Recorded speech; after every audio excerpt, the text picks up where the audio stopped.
listening to The Starting Zone, a podcast about World of Warcraft and the people who play it. And now, here are your hosts.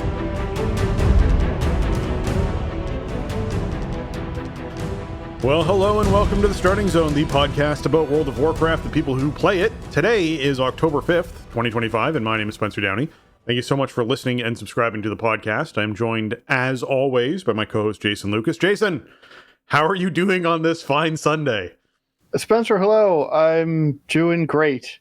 This has been one of the weirdest weeks, I think, ever trying to put this show together. Yep. I guess is a way to put it. There's just been, since we last spoke, there has been so much info about expansion stuff, and also new stuff coming before expansion even gets here, and alpha launching and all this stuff. At one point in time, today's notes doc for the show was up over 130 pages. Obviously I significantly trimmed it down, and then we've trimmed it down further, but like once I pasted in the alpha build notes and everything with all the class changes that are coming in midnight, it was just staggering. I feel like this is a little too much all at once, considering that we have a patch coming out Tuesday for the live game that adds a huge new limited time mode to play, and also like pretty significant changes for gearing and character power, even if there's not a lot of other content. But so that, like, alongside alpha and like everything, like all the ups and downs of alpha launch this week, it's good for WoW to be vibrant and have stuff going on and stuff that you want to do and talk about, but man, this is a lot all at once. It's been really staggering. I'm with you, because it's not just, hey, here's the new content that's coming out, or here's the sneak peek at the new class, or hey, housing is coming out, here's a housing thing. It's also like, hey, we're doing there's going to be a stat squish, and there's going to be a revolutionary new way to heal, and there's going to be a revolutionary new changes to the amount of classes with large button pruning, as well as just responsibility changes. And like there's UI and add-on people out there, we're blowing things up, FYI, and you're gonna have to adjust to that and what that's gonna look like for the community. And there was response to all of that, and then there was response to the response to all of that. Like all of that happened in this past week, and I expect over the next 2 months we're going to see a lot of that back and forth conversation happen about a lot of these topics, as people give more feedback, as well as they just get essentially exposed to more phases of alpha and more content in alpha with it happening. So today's episode is not everything. We're not, like I said, we're not going to do a 14-hour episode today. We're not going to do some sort of crazy marathon stream thing. It is going to be probably in the realm of one of our normal episodes. We trim some stuff back. We set some stuff on a shelf to discuss a little bit later. There are topics we're going to touch on this week that are obviously really important for people, but it's the upfront of the show is what's going on this week in World of Warcraft, what's happening with this new content drop that's going on, to make sure people are aware of the timelines and stuff with that fresh reminder, and then dipping our toes / sloshing through some of what happened in alpha and what's going on in alpha for folks. So that's an expectation setter, and next week obviously we'll have even more to cover. Like I've definitely taken 3 or 4 topics from the notes that have happened and been like, well, this is an hour and a half conversation, and that's an hour and a half conversation, and that's an hour and a half conversation, and been like, okay, let's save these and see where this goes so we can have a bit more of a conversation about those. And who knows, we'll see how stuff progresses. But yeah, it's been a heck of a week in WoW for news, and as you said, the show notes could have been a short story pretty easily if we wanted them to be, and we don't. We want them to be our normal podcast, so we got to trim stuff down a little bit, and we'll break it out over the next couple of weeks. Oh yeah, and I'm sure it's going to be flowing as we get new alpha builds on a regular basis and everything else. But yeah, I mean, obviously the bent of the show for years now is always like, what's going on in the game this week? What can you do? What should you be doing? What's cool to pay attention to, or fun, or maybe not worth paying attention to? And we're going to try to keep it at that level. And then like the biggest headlines from this week's stuff. I have a feeling that the news weeks would be a bit slower than this week going forward. And yeah, like, obviously the biggest topic of the day around the game right now is the add-on API functionality and all the changes getting made with that. this is a quagmire and a developing situation, and we are not going to cover the controversies surrounding it. We will get into a bit of a discussion about what has changed so far and kind of the current outlook.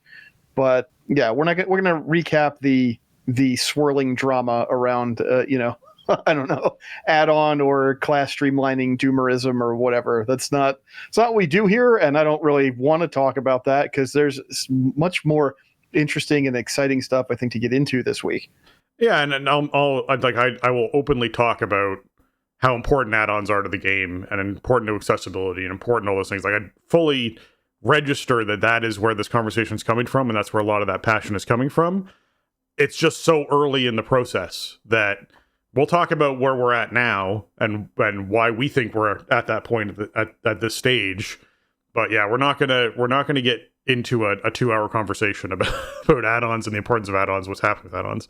We will save some of that for another week when there's less amazing news happening and other stuff to sort of cover inside that situation. And if it is a situation where it's slow enough, who knows? Maybe we bring in some people and have an overall add-on conversation. Who knows? We'll see what ends up happening with that. All right.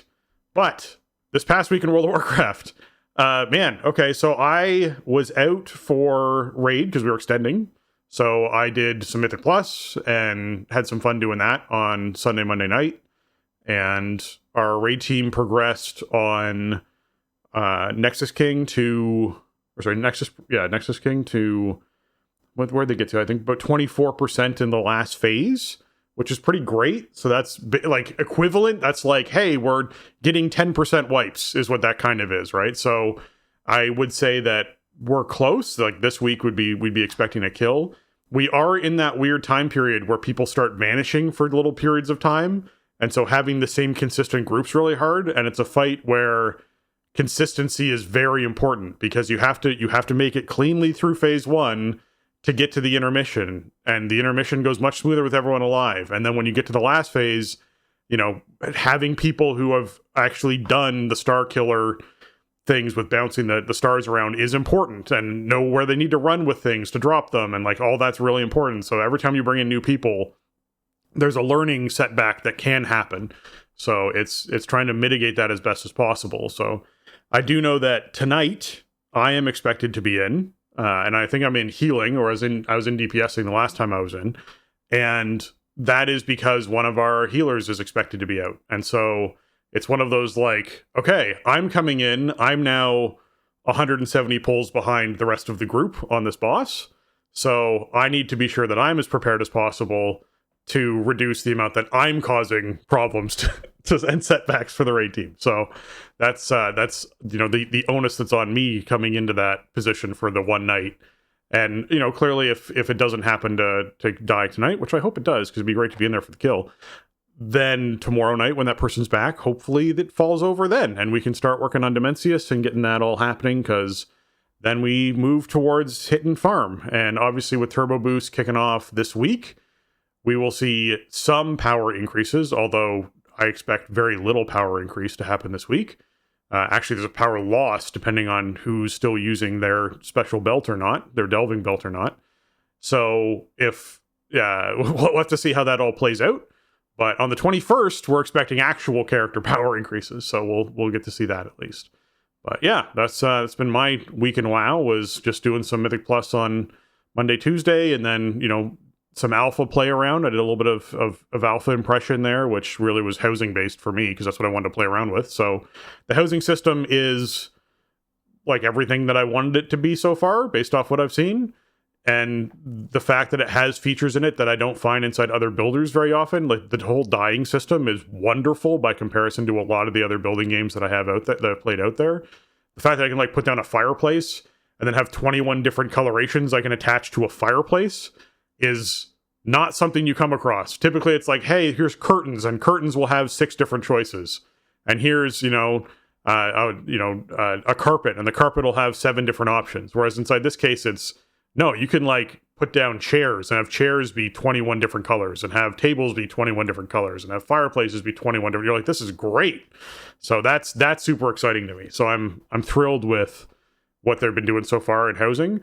I will say, note of feedback, I was watching Josh Allen, not the football player, the Devilor lore, friend of the show. He actually went through and did the housing experience for both Alliance and Horde. I was just doing the Alliance one, and made a really good point, which was it almost looks like in the Horde zone that they weren't really happy with it when it was initially being tested at Gamescom, or maybe even before then. And so they chose to go back in and really put their stamp on each of these locations for housing. And so there's very few, I don't think there's pretty much no housing locations on the Horde, in the Horde neighborhood, that are not interesting. Like, they all have like a really cool view of a bridge or a view of a waterfall, or like some really neat rock formations that sort of make them like an exciting space for you to put down your house and sort of have your house in that area. And the Alliance ones just don't have that touch. Like, you can really feel a difference between them. And so he was speculating that he thinks they went back in to really spice that place up, and hopefully they go back in and do a similar thing to the Alliance one, because a lot of the plots are just really generic and don't really have great views, and there's nothing super special about them. And there's a few that are really close to each other, like really, really close to each other. You basically share that fence line kind of idea. And a lot of the fences that they sort of put in place over the plots are still very square and don't look natural at all. Like, it looks like a plot. It almost looked like, one of the ways he described it, which I agree with, was like someone designed the area and then just went in with a plot stamper and then just stamped down plots where they wanted to, which then just flattened that area and everything in it to put a plot down on top of it. And it doesn't read as very interesting, and doesn't read as dynamic as the Horde spaces. So I think that's unfortunate, and I think it'd be neat if they went back in and added some spice into the Alliance, like even adding some bridges and adding some, like, I think it was even like the town center areas where a lot of the neighborhood events are going to take place. There's no housing near any of that. You actually have to travel pretty far from your neighborhood to go down to take place in those activities, whereas it feels much more centralized in the Horde one. So I think that was really good feedback that I wanted to be sure I shared here, because I definitely noticed it. Yeah, I looked at the Alliance zone. I was surprised at how big the zone is. It's a really big, like that. I assume the Horde was similar size. Like, I mean, obviously you got 50 housing plots in each one, right? So you figure it's going to be pretty big. But yeah, like, you just fly around there for quite a while. I do think the Alliance one has a lot of cool like subzones, different biomes. There's sort of one that's more like farmland. There's one that's more like Duskwood, like sort of creepy forest. There's sort of a coastal area, and there's one that's more like dwarven coated, like up in the hills. There's like a little mountain, and there's like a griffin roost and stuff, like wild griffins flying around, and that was pretty cool. I mean, obviously there's nothing we could do with exteriors right now. That's just not in the build. But yeah, I was messing around with the interior editor, and it's pretty surprising how powerful and seamless it is to just change the layout of the interior and then snap back into the world and walk around in it, and just move a room around, or like put a second floor in, and then snap in and out from the editor to gameplay. And yeah, I mean, being able to move and rotate, place stuff, change its orientation, or change, if dye it, or whatever, scale it up and down. I mean, it seems awesome. The stuff that you get to start off alpha with is not very much stuff. It's not tied into, like, for people who may not know, like, the alpha account is separate from your whole BNet account. It's like a different test account. So it's not going to be pulling in achievements and, all this other data that it's going to use to reward decor and stuff like that. So the options that we have to start off with are pretty limited, but there's still a lot of different combos you can do and kind of get the impression of how stuff works. I like the fact you could stack stuff up and then move it around. If you move the bottom part of the stack, it all moves together. That was really cool. Yeah, it's actually huge. There's a lot of, like, Conan Exiles, which has some after market mod stuff that people have made for it. Even inside those situations, a lot of them have not gotten building stuff down, where if you put down a table and then you put down cutlery on the table and food and glasses and bottles, and you decorate that whole table with a centerpiece and candles and that kind of stuff, when you go to move the table moves and everything else just floats in the air. It just stays floating in the air and you have to move it all individually. Like there's very few games that are like, yeah, no, you've put down a table and put stuff on that table. You can now move that whole thing where you want to put it. Even in a game like Dune Awakening, if you put down stuff on a table, then try and move the table, it won't let you move the table until you move the stuff off of the table and then move the table, is the way that theirs currently works too. And that's a very modern game that recently came out. So to have something to actually be like, yes, you put down a table and then you add stuff to it, and that becomes part of the same sort of like unit that you can then move somewhere and set down, but then you can still remove the stuff individually if you want from it, is like, that's a big deal for making this fun and be able to play the game. That's really cool because you can make some kind of elaborate props to, put on display in a corner or whatever, or wherever you want to. And also you can just straight up grab something and move it into the air if you want it to be floating. So, you don't even have to do stuff like, well, I'm going to stack this, then move the stuff out from underneath of it or whatever. Like you could just make it float. So yeah, really, just really impressive. The feature, and this is just barely a taste of everything we're going to be able to do with it. So that was really cool. In terms of actual gameplay stuff, I didn't play that much, but I did mess around with the nameplate editor and the new built-in cooldown manager. And for the way that I play the game, which is, typically pretty add-on light, I was pretty impressed. I'm pretty happy with, this initial pass on it. And I think, with this week's patch that's coming up, we are getting many of these cooldown manager improvements into War Within. And I think I'm going to just start using it and get rid of my, buff tracking weak auras and just start getting, used to the way that looks and feels to play with. But, and yeah, the plates are really customizable. They add a lot of features that are, you might see in plate add-ons and stuff, but it's just built in. It's not, it's not going to be every single thing that everybody's going to want necessarily, but I think it's a good step in the right direction. And I was using them when I was playing alpha a bit. I actually don't use a plate add-on, which might be incorrect, but I just have never liked any of the ones that I've tried. So this is a big step up for me coming from War Within baseline plates to what's available in alpha. You're a unique case. You're a very unique case. Yeah. The bummer is that, man, the template warrior character, like you're not copying your characters over from live, right? Like this account lives in a little box. The template, like if you make a midnight level up template character, you start off with a warrior that has 6% haste. There is no haste gear anywhere on your character. They give you a cache of gear to round out so you can play different specs or whatever. None of the stuff they give you has haste on it. So I started playing the intro questing experience where you go to Quel'Danas, I guess, is where you start. Extremely mild spoiler, I guess. But dude, I got like a couple quests done. I got one piece of gear that had a little amount of haste on it. And then I was suddenly like at, 10 or 15% haste, but it felt so bad. I was just like, I'm not going to play any more of this right now. It was already pretty late by the time I got started on it. Plus I had a lot of issues earlier in the week with, again, it's the first week of alpha. Like I this is not my first rodeo. I'm used to these kinds of problems, but like I was going to stream alpha on Thursday. I was going to just do the housing intro and like set up a house and hang out and answer questions or try stuff out. I couldn't get into servers all night. They were just showing offline, even though they were or weren't, depending on what exact point in time we were talking about. But, there was issues. There were tech issues with getting the servers stood up and keeping them online and keeping them reporting in. So I got in like for brief moments on Thursday, but I kept getting kicked out. Friday was much the same thing until much later on. But, yesterday seemed fine. So I did get to play it a bit, but not as much as I really wanted to by the time we recorded. Yeah.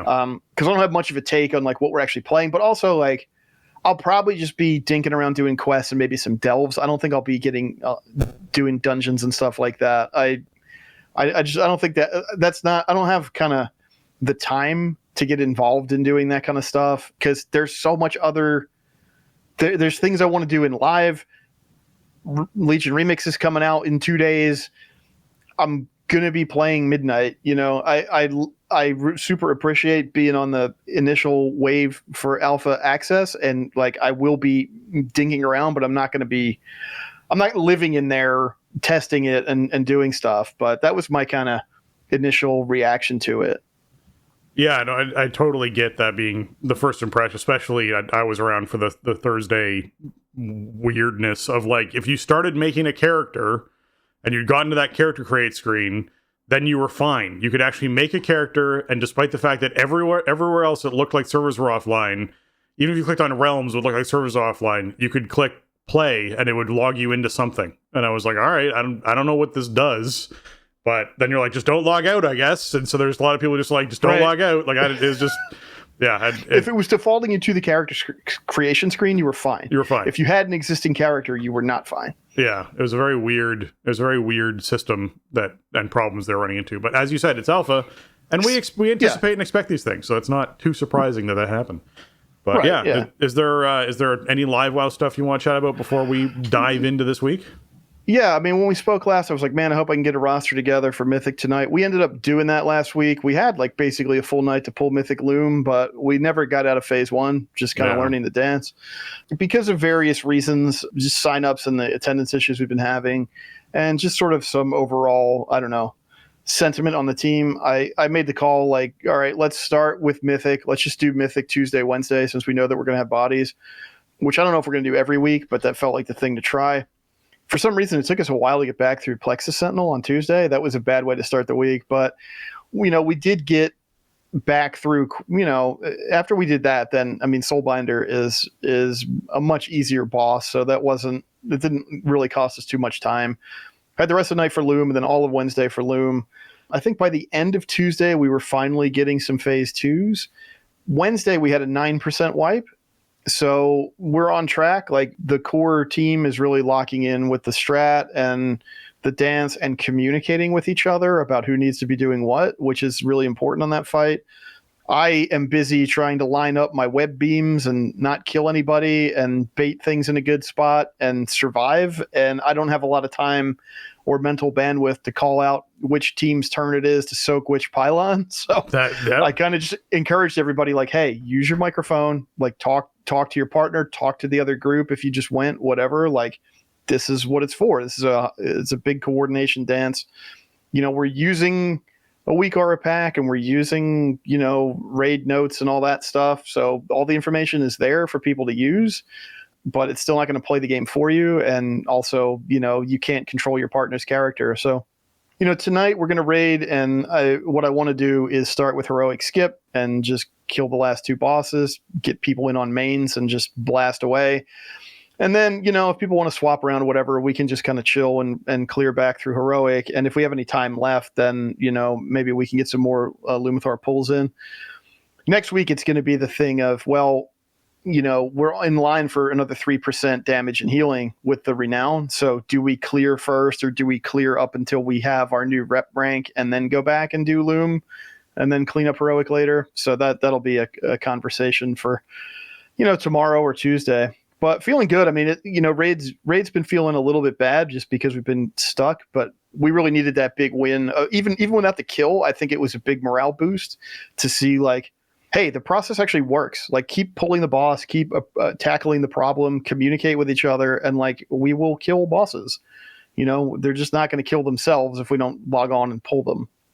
In terms of, dungeons for the week, I got all my dungeons done by Wednesday, which is a lot of dungeons to slam in, but there's some long WoW nights, but it feels good to get it done early because I don't have to think about it.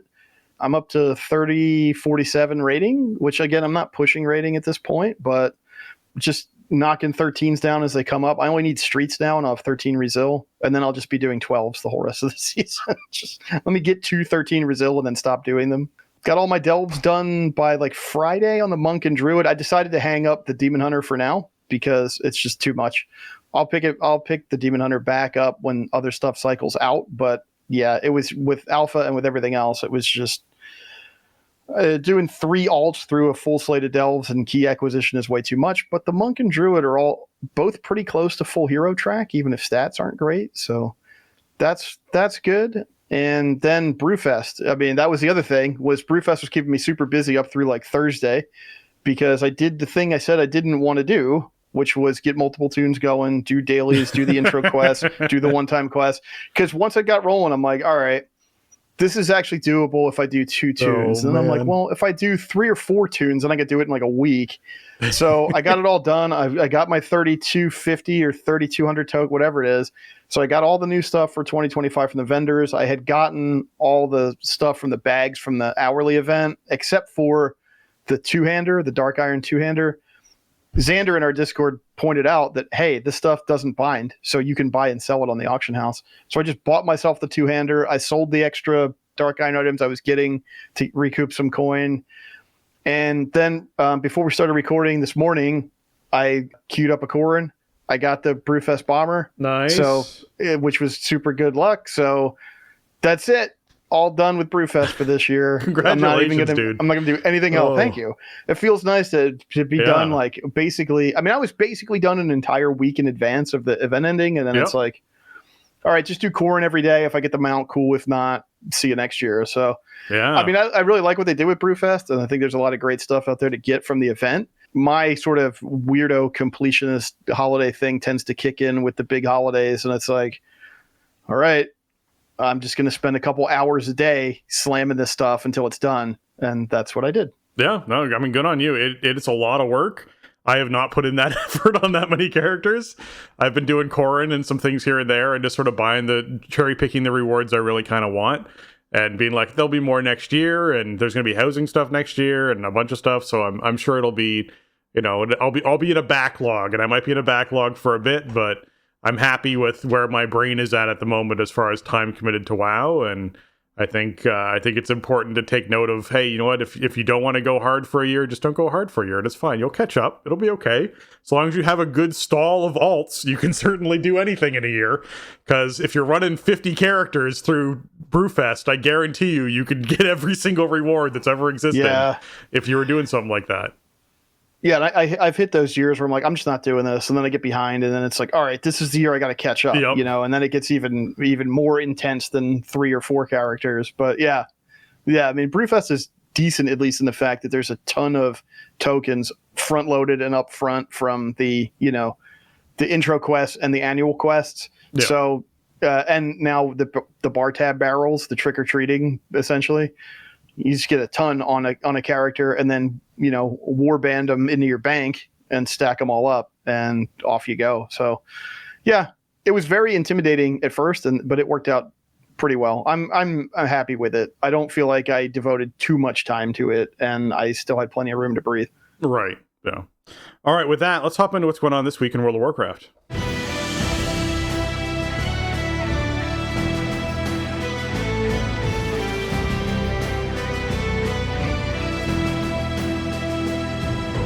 All right, this week is the World Quest bonus event, which means the Sign of the Emissary buff is up, increasing reputation gains from World Quests by 50%, as well as a quest to complete 10 World Quests, which rewards 2,500 rep to the major faction of your choice. This is a great week for folks that are looking to catch up on Renown stuff, or finish off getting their Augment Rune, their Infinite Augment Rune, or whatever it is they're trying to do. It's a great week for that, to dive in and take advantage, so be sure you're taking advantage of the World Quest bonus event while you can. Yeah, I think usually they double this up with another event, I feel like. Yeah. But I think this time they were like, hey, what are we going to put with World Quest bonus event? And they're like, oh, Remix comes out that day. Forget it. Yeah. As top of that, we have the Titan Disc Fragments happening, which means that we previously had to choose one week, which means if you chose, like, I want to complete 6 World Quests, then hey, this kind of doubles up for you, because that would be the previous week. So keep that in mind, because we're on a Titan Disc Fragment week. You may have been able to actually double up stuff. So maybe you have an alt you haven't logged into yet, or you haven't really played in a little bit. You can hop in, pick up those quests outside of the inn in Dornegal, and be able to double up on some of these rewards this week with that World Quest bonus event that's going on. The Titan Disc Fragments, yep, you do collect 100 of these. You can get them from rares, treasures, dungeons, and delves. Delves are kind of the fastest and easiest way to get them, and obviously if you're someone who hasn't done your delves weekly for Bran, which you'd still have access to because it's on a 3-week rotation, you could potentially complete that delves weekly for Bran while getting your Titan Disc Fragments and get your reward as far as that goes as well.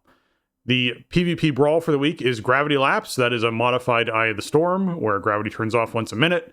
And you have to be sure you're getting safe, because that big old meteor that's flying through space that is the Eye of the Storm, it sort of moves around a bit. So you got to be sure you're not, falling into space. You're falling onto ground. And you can have some fun knocking some people back and pushing them away as the gravity's turning back on. This is one of the original brawls that came out. And there's a quest to win one of them, which gets you the Marks of Honor, Conquest and Honor as a reward called Something Different. And yeah, if you wanted to try it out, feel free. This is, to me, one of my least interesting brawls. It's also one of my least favorite battlegrounds, even though it's actually not a bad battleground. It's kind of like in my... It's the upper area of my least favorites. There's like 3 or 4 below, or 2 or 3 below this. This one's okay. And so you want to check it out, feel free to check out Eye of the Storm. Yeah, I agree with you, basically. It's like, the gimmick was funny the first time you ever saw it, and it got old so fast, right? The gravity turn, you're like, oh, wow, look at that. Lol, everybody's up in the sky. Yep. Oh, this just keeps happening? Every minute. And then 12 weeks later, it was like, oh, that thing's back? So, yeah, I don't know. Yeah. It's fine, I guess. Eye of the Storm was never one of my favorites either, but that's what's in the rotation this week if it works and the game doesn't put you into some other brawl. But so just expect that one. And world boss wise, we have Reshinor, the big old dragon that flies through untethered space, dropping 688 eye level warbound loot. So if you want to be sure you're taking care of that, just get out into the erratic rifts and knock out this this big old dragon. And yeah, it does still phase and fly back and forth between areas, so it will take you a little bit to do, but it's worthwhile doing to get that piece of 688 warbound for sure. Mythic Plus affixes for the week are Pulsar, Tyrannical, and Fortified. So if you are someone who is looking to get into doing some 1s through 10s, well actually 1 through 11s, you'll be experiencing Pulsar, which is where these crystals spawn around players, these spinning orbs, and you have to run over and collect your buddy's orbs. So you have to... I actually kind of enjoy the pattern movement of figuring out where your orb's rotating based off where you're moving and where your friend is and trying to make the orb smack into your friend. That to me, I actually kind of enjoy that gamification of it. But if you do this properly, then you get yourself some mastery and leech buffs. And if you fail to get them, then obviously you make the mobs take reduced damage and deal increased damage. So you do want to be sure you're actually collecting these orbs. It is important to do. It will help out your group quite a bit. So be sure you're taking advantage of that while you can. Yeah, I think this is going to be the rotation this week, but I'm not really sure because I feel like weeks 7 and 8 got a little messy, and now we should be back around to the top, but then we're not, because if we're going off of what it was last week, then it should be this. I don't know. I think it's going to be this one, but if not, then we'll just have to reassess. Some weird stuff has happened already this season in terms of what I thought was going to come up. So overall, yeah, I mean, this is a great affix, especially considering the one that it replaced where the 10 orbs would spawn in from the edges of the arena and then come in. It's pretty simple to deal with. And yeah, there's definitely some... I don't know. Is it too generous to call it skill expression? But just setting up in a good place for your teammates to be able to grab the orb from you it makes you just feel good when you're like, ooh, I'm going to just angle this over here. Then this person's going to be able to get it. No problem. Awesome. We're getting the buff. Yeah. It's probably it's one of the simpler ones to deal with. I don't know if it's the simplest one to deal with. The kill ad one might be the simplest to deal with. We're killing stuff in the dungeon anyway. But yeah. When this came in season 2, it was such a breath of fresh air from what we were dealing with at that spot in the rotation. So it should be a low level tyrannical week, which is, that can make, if you're trying to work your way up the ladder, that can make it a little bit more complicated because you are going to have to do bosses for longer and they're going to hit you harder. So you got to know how to do them better. But I really don't think we're in such a different world. I think we were talking about this last week or maybe the week before, the FXs just don't really have that big of an impact week to week the way that they used to, where it just greatly changed the complexion of a dungeon run. Pulsar certainly does not do that. So, it's I think that means that it's a good FX for the purposes where we currently find them. You don't want something that you're sort of paying more attention to than what's happening in the dungeon itself. Yeah, yeah. Brewfest is, as we just talked about the show, is still running and is going to end in 4 days. So you have until Thursday. That is October 9th to finish off Brewfest. getting all the extra rewards, getting all the new stuff that's out there. There's so much of it. So certainly worthwhile putting that on your agenda if you haven't yet. Maybe there's still some particular toys, or as Jason mentioned, a mount you might be farming. So that is your cutoff time. It is Thursday. So just keep that in mind for Brewfest and what's going on with Brewfest stuff. Yeah, and it's not all day Thursday either, but it's not at reset. You have that. It's one of those. You have like a 2-hour window. Yeah, it's 1 o'clock. Yeah. Or whatever it is between reset and the event ending. So if you can get in right at reset on Thursday, you got one more shot at Corin, one more round of dailies, whatever. If you can get them in before the event ends, but yeah, we are coming up. It's been it's been a bit, and we got another 4 days left after today. Well, not even, I guess, because by 4 days from now it'll be over. So, yeah, it's almost done for the year. But hey, you know what? If you're behind on stuff, if you didn't get a chance to do it, and you're like, oh, I really wanted these particular rewards, get some alts rolling. Go do the intro quests, go do the bar tab barrels in Dragon Isles and in Khazalgar. One tune going around all of the bar tab barrels is 220 tokens. So that's enough to buy pretty much any piece. I think there might be some more expensive ones. Most of the pieces are like 200. And then you got some left over. And again, they're war bound, so you can put them in your war bank. And yeah, like you have a lot of options. If you have time before the end of the event to sit down and grind it out, like you can get a bunch up front quickly if you have tunes to switch around to. Yeah. And just keep in mind, like some of this stuff is going to be attached to housing, and some of these achievements are going to give you housing items most likely. So if you're someone who's itching for that and want to have as much options of what you can put down in your house at launch as possible, this should be on your list of things, as well as Harvest Festival, which is happening currently as well and also ends on Thursday. So if you want to participate in Harvest Fest and make sure you get those achievements done and that stuff done, that's possible. My expectation is next year there'll be rewards you can buy with tokens from Brewfest for housing.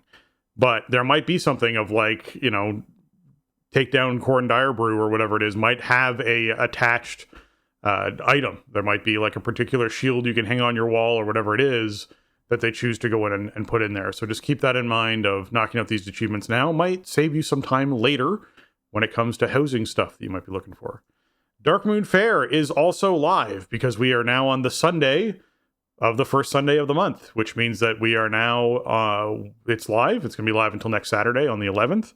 So you are able to go out there and get yourself Darkmoon Fair tokens, do Darkmoon Fair achievements, which might be linked to housing. So just keep that in mind. If you're someone who's all like hyped up for housing stuff, all the things that we mentioned that are achievement and boss killing and et cetera, can eventually have housing things attached to them. We don't know everything that's going to be live, there at launch, but it is something to keep in mind. So if you want to get yourself your Darkmoon Dirigible, that's through Darkmoon Fair and collecting up tokens for that. If you want to get some more knowledge towards your professions, if you want to get knowledge towards old professions, which, hey, FYI, old professions will have crafting housing stuff in them, then go out and do this. Because if you've already capped out your current professions, you will get skill ups towards previous expansions professions, which when they throw in a bunch of housing stuff, might end up for those expansions. And you might be someone who's, wanting to be able to craft a Cataclysm fireplace or something. Like, I don't know, who knows? Could be Deathwing themed. Could be really cool. And so we can see what they choose to do. So yes, be sure you keep in mind that that's all attached to it too, as well as the races and pets and all the other fun stuff that's there to do with Darkmoon Fair, including the reputation and experience gain bonus that you can pick up and enjoy that. I'm hoping that they're going to tread kind of lightly with distributing a bunch of the housing stuff just because people aren't expecting it, right? So hopefully at first, like obviously there's going to be stuff tied to previous achievements and all that. I'm hoping in terms of like vendor stuff or whatever that they don't overload us with that, like from holidays, from rotating events, whatever. I think that would be kind of the way to go. If you've already done stuff or there's stuff that's available to do, cool. Here you go.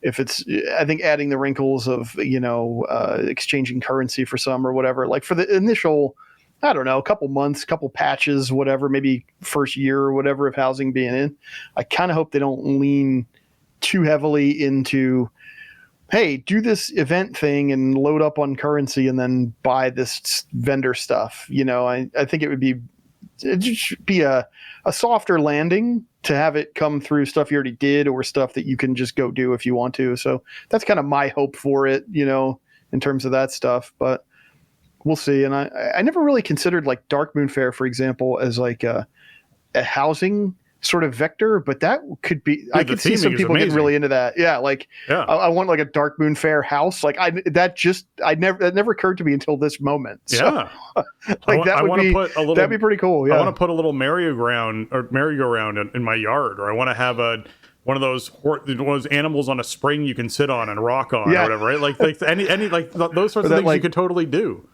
The archway with the creepy N'Zoth eyeball thing in the middle of it, like put that in front of your, in your front gate or whatever. Your yard you can launch yourself out of. Like, I don't know, man. Like, there's tons of stuff you could have there. That would be really fun. All right, the micro holiday for the Great Gnomeregan run is going to be happening on this coming Saturday. So that is October the 11th. And so there's a quest that you can pick up that tells you to run from New Tinkertown and to Booty Bay. And this commemorates the community event, which was Running of the Gnomes, that happened every year. And typically I still know communities that organize the Running of the Gnomes to participate in it. So if you're someone who wants to get in there and, knock out a fun little silly thing of trying to live through running a fresh, small gnome from New Tinkertown to Booty Bay, then feel free. If you're someone who is, did this once on their gnome and has now leveled up their gnome and geared it and everything else, you can be one of the protector gnomes that does this run if you want to, who basically can get out there and run down and try and save all of the other gnomes that are doing their run, in their poor little starter zone outfits with level, 1 or whatever. They'll probably like level 12 by the time they reach Booty Bay just from exploring zones.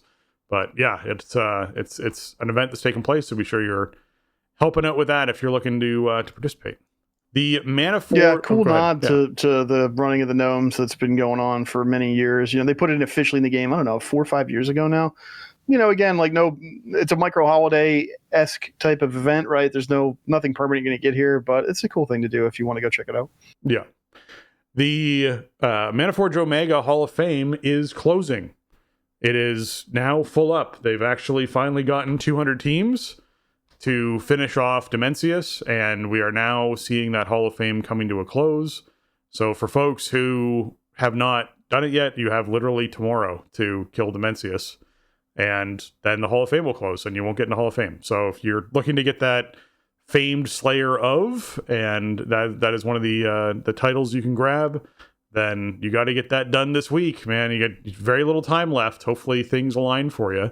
This has taken a while for this 200 teams to close. Like, if you think about it, like I feel like we normally see this much sooner. So I think the balance and the choice of not going in and poking bosses too much to sort of tune bosses too much approach they've done has definitely slowed down the Hall of Fame closure. I am curious whether this means that we're going to see a pass at these last couple of bosses on Mythic, especially with Hall of Fame closing. Typically, once Hall of Fame closes, there's another big pass that happens where they're like, hey, we're going to make, this boss health lower, or we're going to make these abilities less punishing to sort of help some teams get in there and start killing this boss, since the famed title is no longer on the table, right? I assume they didn't want to do stuff like this because you don't want a situation where it's like, hey, it's the last week and 1,200 teams kill the boss in that last week and get titles, right? It's, this is for the teams that are almost there. Like, I remember back in Shadowlands being like, we were in the closing of the Hall of Fame week for Alliance side, because back then it was split between Horde and Alliance. And we were like on our last raid day of that week. I think it was a Monday, and we defeated Gahoon. We defeated Gahoon on like the 2 hours or an hour before raid was left, or whatever it was, when the reset was the next day, and got Hall of Fame. And it was like this huge, big deal for us to accomplish. There's a couple of teams that'll probably be going through a similar experience with this week. So we'll see a few teams finish that off, get their Hall of Fame. Yeah, it's hard for me to gauge if it's been longer than usual or not. I mean, how far into the season are we? About 8 weeks or something, I want to say.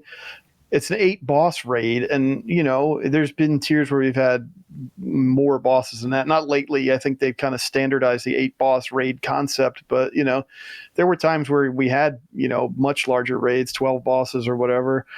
So I'm not sure about that. It does feel like it's been kind of a slow lurch with the end of Mana Forge Omega in those terms, though. Like, it definitely feels that way. I don't have anything in front of me to see kind of historicals, but yeah, I mean, they really should just throw in some baseline nerfs, right?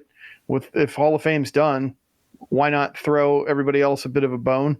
They're pulling your attention in many different directions right now, with Legion Remix coming out and with Alpha being up and just all the swirling conversation about that and everything else. So I think that would be a good thing to do. I think it's time. If Hall of Fame is done, I think you can afford to just straight up nerf the bosses. Yes, we're getting turbo boost, and yes, we're getting the stacking renown buffs as time goes on in the raid zone, but targeted nerfs can be very powerful. Even just some baseline health reductions and stuff would be huge.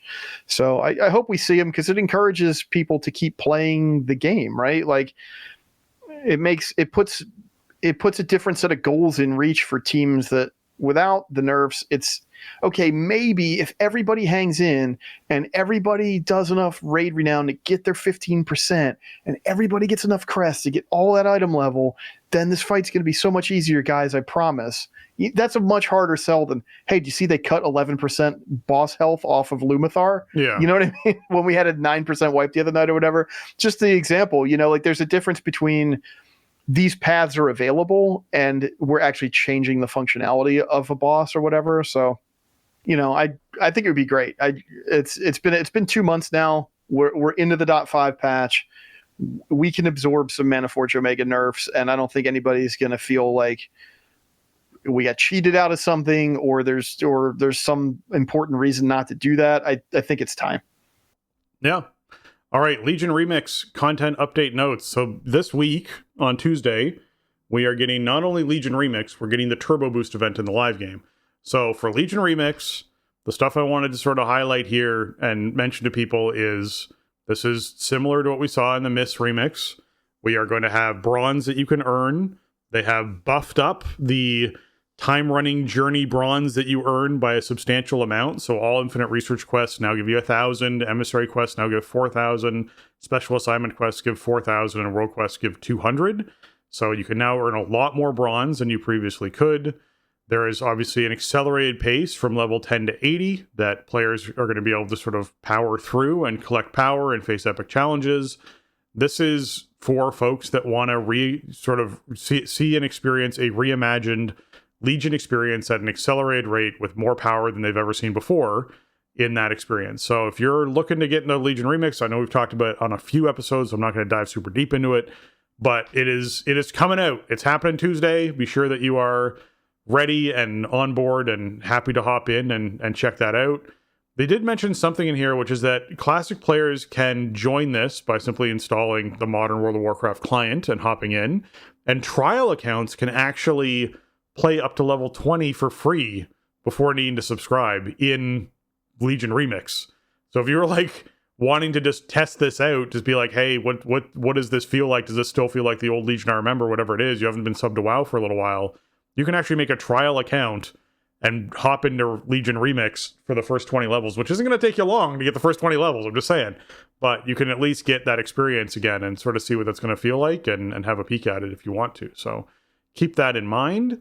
Or maybe you're trying to min-max your money and you're like, hey, I'm not going to sub until I hit level 20, then I'm going to sub, and that way I've gotten free playtime up to level 20. It's a possibility that's where your mindset's at. Feel free to take advantage. Yeah, it's pretty cool that you can do that. I guess the thing to keep in mind, if you don't remember or you didn't play or aren't familiar with Remix, like, you will make a character that you designate as a time runner on an existing retail server, right? There's not like some sequestered set of Legion Remix servers. Yeah. You just make one on whatever server you want to make a character on. And then you play and you have an exit point, which in MOP Remix, it was at the end of the event, your character just is no longer a time runner. And we set you up with like some starter gear for the end of Dragonflight and some gold, and here you go. In Legion Remix, you'll be able to determine what that point is for you if you want to just take your character out of time running and then like play through the 11.2.5.2.7 stuff coming up with that character, you'll be able to do that. So that's cool. It's very flexible. It's very streamlined. It's fun. I mean, Legion was a great expansion. There's so much great content in there to go back and revisit. Man, looking at the line item, says World Quest now reward 200 bronze. That is going to be the trap that I fall all the way into, because I'm going, well, if I just do these 40 World Quests that rolled up to, because it's, in recent days, we're sort of at this rotation where you get kind of 2 big rounds of World Quests a week, and sometimes there's, some other ones will pop up here and there, but it's a small handful that pop up in between the Tuesday reset roll and the Friday night roll.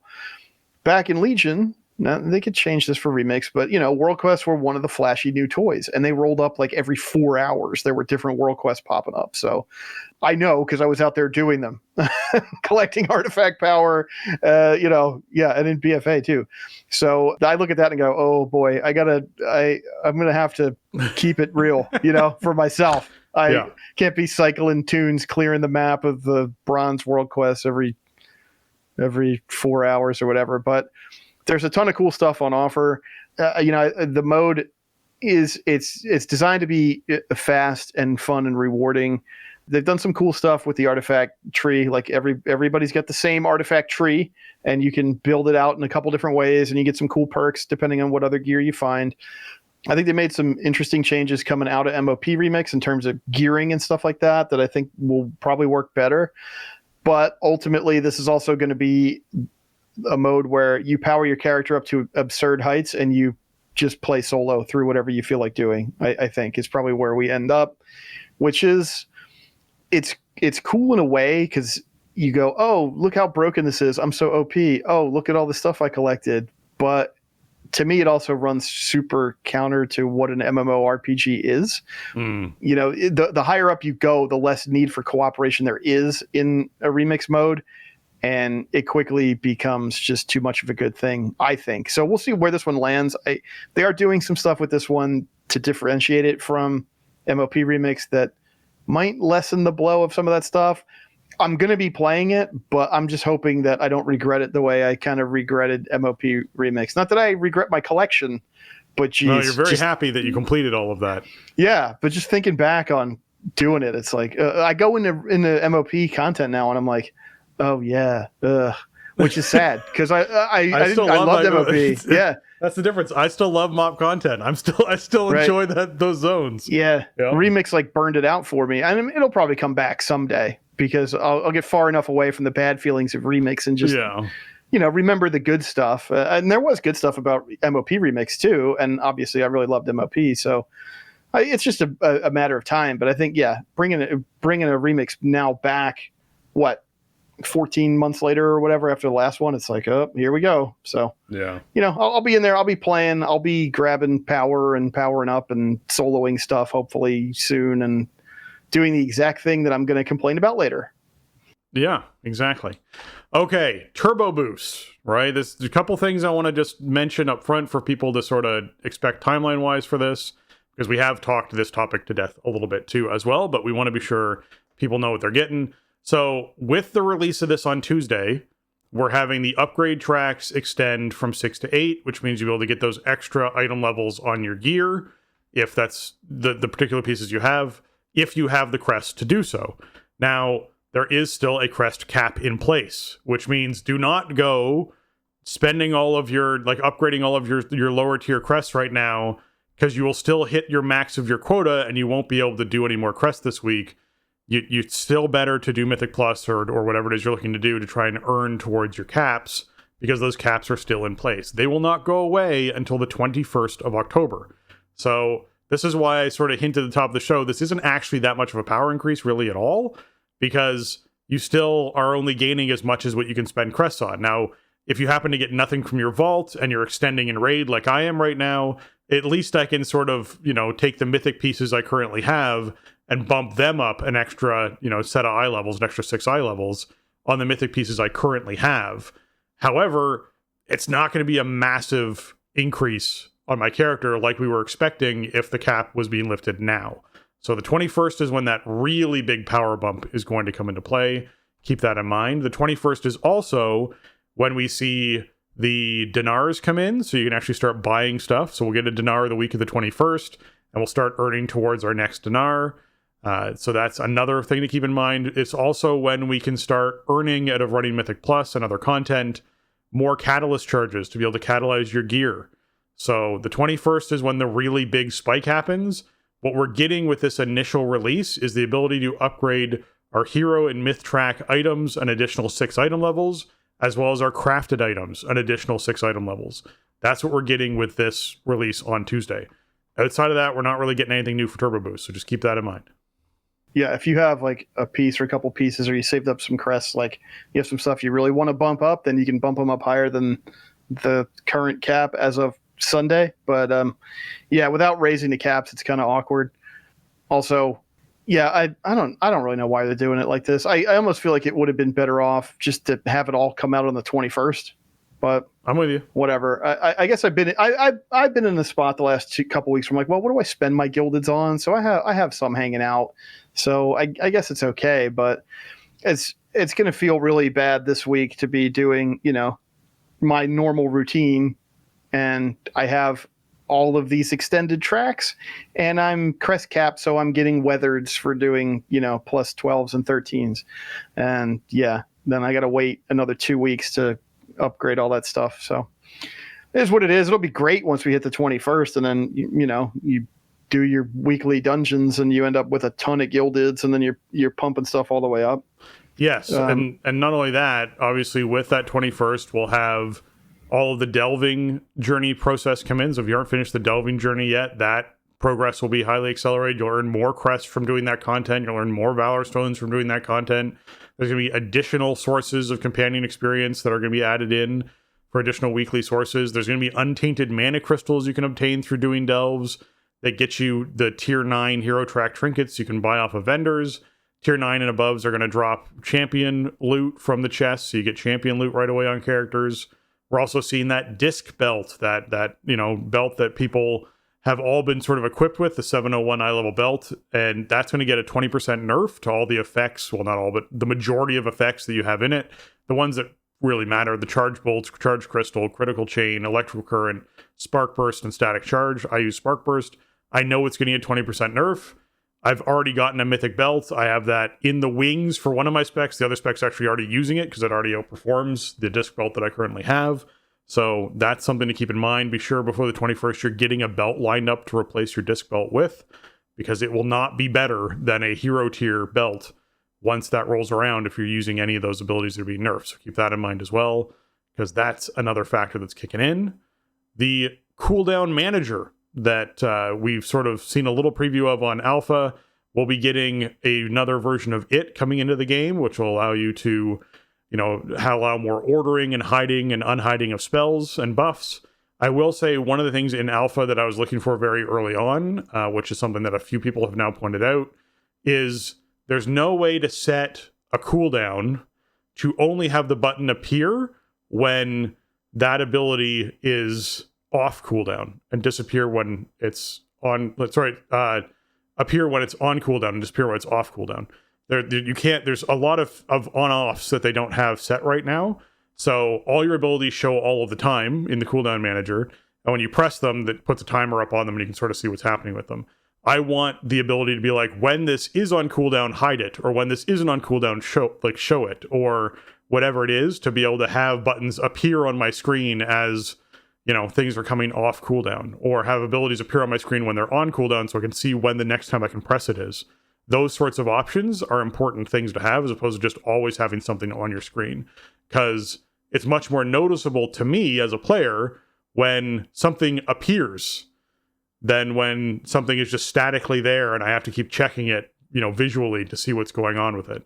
That to me is a less noticeable thing. So allow us to have better hiding utility. They do mention like stuff that can be hidden by default and those sorts of aspects of the cooldown manager, but what we need is, hey, I want this, I want, when the spell is in this state, this thing to happen. When there's 5 seconds left on this, I want to be able to have it glow. when there's like those sorts of things are things that I'm looking for in Cooldown Manager. So they need to get a lot of that stuff in, because what they're doing with add-ons going forward has raised a lot of eyebrows, and their Cooldown Manager is not in a place yet where it can even start to accommodate for some of those things that are happening with it. So I'm hopeful that they keep iterating and keep iterating and keep iterating as they have been on this. They just need to speed up the process. That's where I'm at the moment. Yeah. I mean, this is a big jump, because I think the initial implementation of it we got is basically unusable. I mean, maybe some people are using it. If you like it, cool. I'm not trying to insult you, but I turned it on and I went, oh, that's it? Okay, so yeah. With the iteration that we're getting on Tuesday, you can reorder what shows in there, right? You can remove stuff. You can drop stuff in different buckets, right? There's like different categories of cooldowns it will track, and you can reorder them to your liking, and you can use edit mode to move the bar around. But the really cool thing that I've enjoyed so far messing around with it is the buff tracking. Because, for example, it's really important for me to track shield block and ignore pain, and I can set those and I can track them, which I've been doing with a weak aura for years, but now I can just do it with the baseline UI, and you can see like duration on them and stuff. So all that stuff is great, and I can even throw in like, I can show spell reflect. When that's active, I can have a bar. I can use the cooldown manager to turn that into a bar that's ticking down that displays where I want it to display. Same thing with like shield wall, anything like that. So it's a lot more customizable. It's a lot more useful than the initial implementation of it was, which is good. I mean, we've seen all of this UI stuff be a work in progress. So I'm hopeful that this isn't the last, pass they're going to take on it anytime soon. And I think the alpha version does have some features that aren't in yet for this patch. So, it's a feature that's still currently in development, but the good thing is it went from something that I wouldn't use at all to something that, like, now at least I can see what I would do with it. And like I said, I will, considering the upcoming add-on debacle that is unfolding, and the sort of just my personal lack of using many add-ons or many weak auras or whatever, I'm going to experiment with just trying to switch over to this and see if I can make it work for me, even if I just end up using the buff tracking and not anything else. Because, when it comes to playing a tank spec, a prot warrior especially, like, you need to have that information front and center that you are protecting yourself, right? And the out-of-the-box game hasn't done a great job of presenting that previously, but this is a big step in that direction. So that's really good. Yeah. I guess the problem is players are going to need to know that they're supposed to be leveraging it, right? Like if you're kind of a newish player in, or you've been gone for a long time, how do you know that this is there? And how do you know that I want to play Prot Warrior? I should be tracking the shield block and ignore pain buffs, right? Like that's sort of the next step, is like, how do we go from, okay, the game will present this information to you, to like, how do you now lead the horse to water, right? So that they can begin drinking. That part I don't know, but that's a whole other story. I guess the good thing is, if you have something this simple, if this becomes reasonably usable, this kind of stuff is exportable, right? So you could do a tutorial and here, hey, do you want to learn how to play the spec? Here's a suggested setup with cooldown manager and everything, check it out, see how it works for you. And then that might be sort of the bridge. Again, it's still coming from the community, but I think Blizzard is okay with that overall. And that's why they make some of this stuff customizable even within their own UI. So I don't know. It's a much more robust set of tools than the initial release. It's much more than we've had in the past. So it's a good step. There's definitely more stuff we want to see come in, but at least it's now getting to the point where you could use this and actually get value out of it. Yeah, and I definitely think there's a place for it. I want it to be accelerated in how fast they're putting it together. Like it's one of those very known quantities in that you can literally go to a weak aura right now and take a button and then just look at what options are attached to it that are there, and be like, hey, I want to have at least a third of these really readily accessible that people are going to use, right? Like, I should be able to make the text larger and smaller, change the coloration of the font, change the cooldown from being a solid 3 seconds to being a 3 point something seconds. Change the, like, there's certain things you just right off the bat are like, this should be options that you need to include into this. I understand them being like, hey, we don't want to like make this too complicated for players. Just have an advanced tab is what like this like really comes down to. When you click on the advanced tab, have a huge breakout of all of these options that players can have for when it triggers, how it triggers, if it triggers and has a glow effect that attaches to it when it's off cooldown or when it's going to be off cooldown in a certain period of time, or like all those things should be attached to this very quickly in making this more functional for players. So I'm hoping we see that happen soon. Okay. As far as recent allies go, there is now a recent allies tab inside the social frame, which means you can actually, friend people from groups that you've run. If there was someone nice that you were doing stuff with, you can have that function in there. I would also like if there was report options in this, because it would be great if once you left a group, you were like, hey, I really want to report that guy. I forgot to, or I didn't. And so you can then go in and report. And I will mention reporting wise, there is still no option for reporting behavior inside of Mythic Plus keys.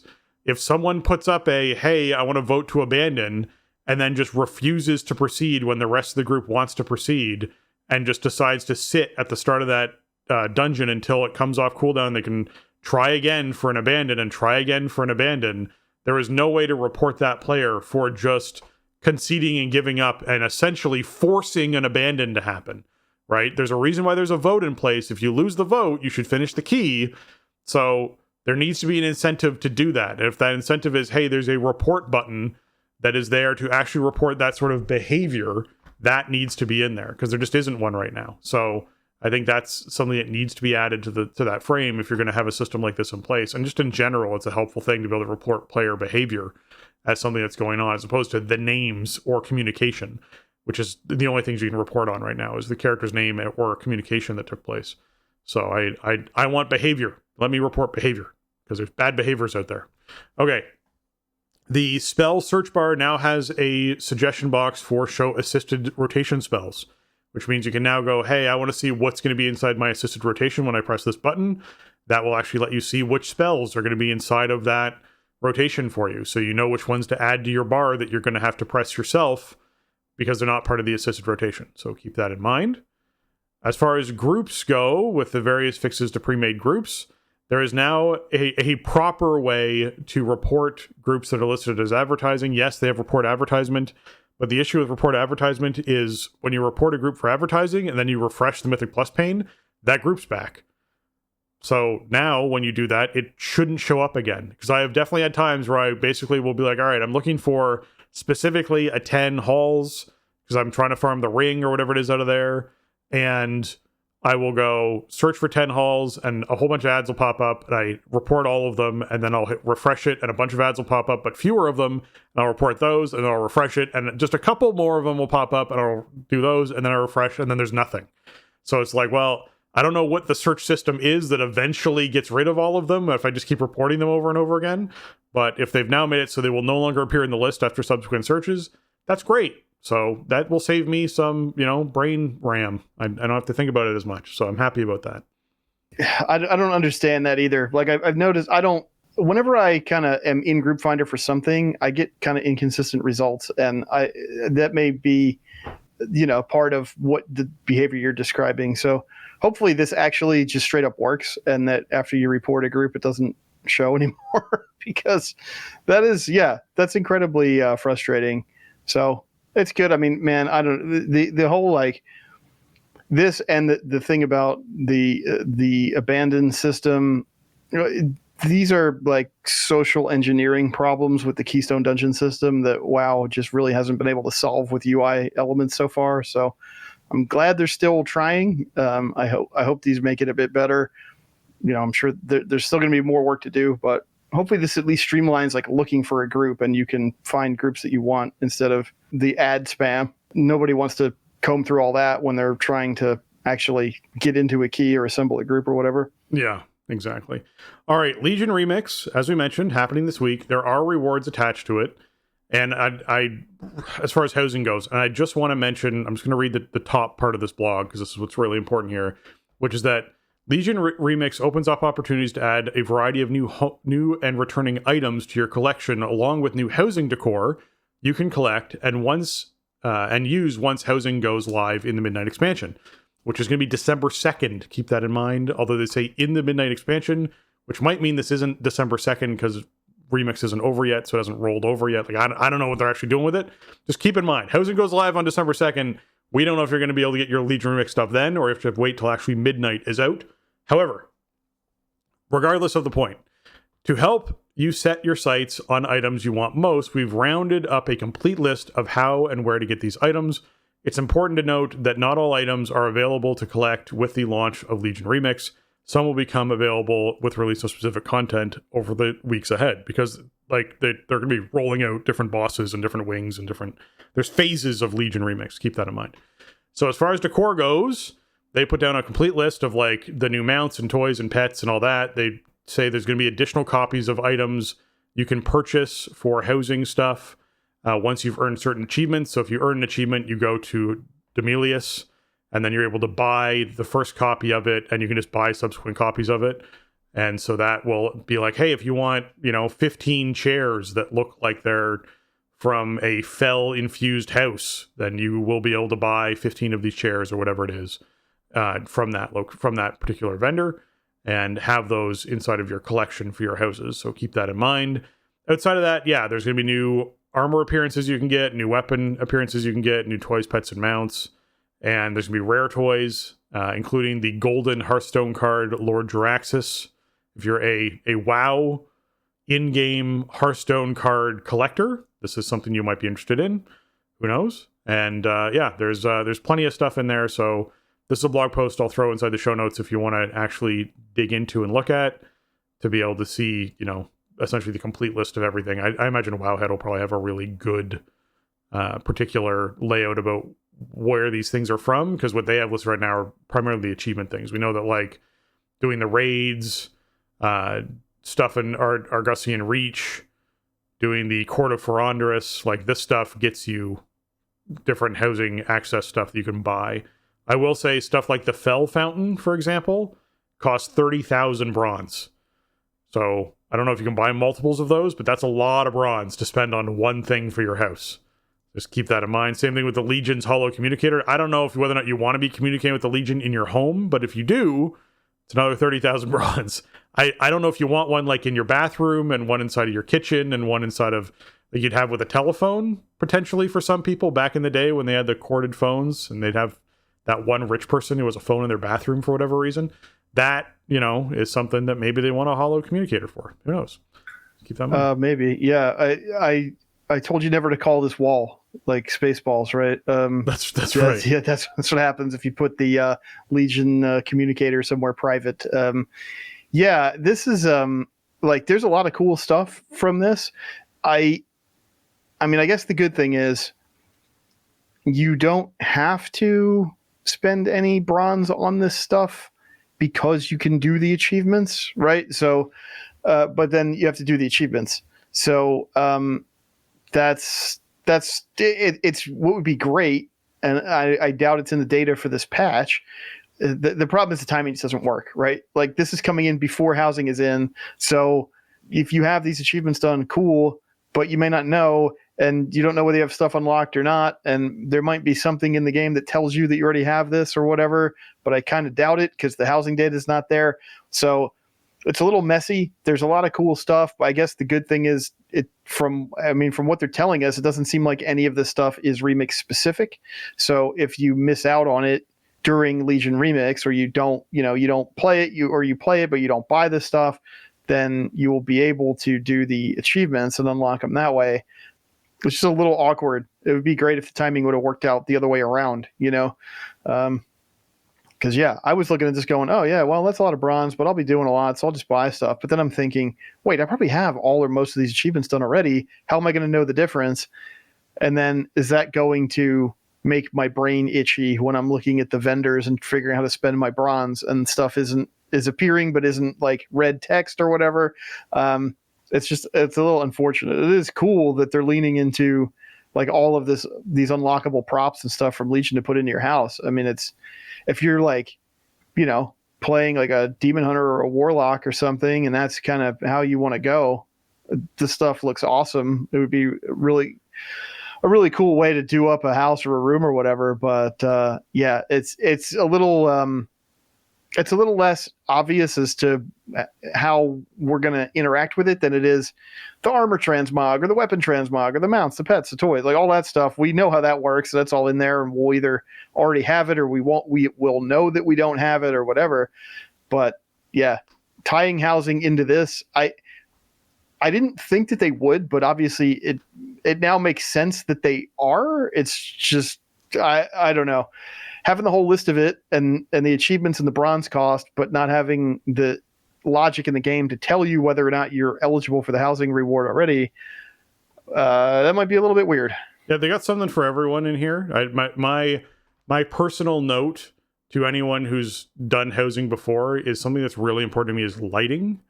So I will 100% be getting the large Legion candle, the Legion's Fell Brazier, and the Legion's Fell Torch, because that can really create atmosphere in a space on a big level.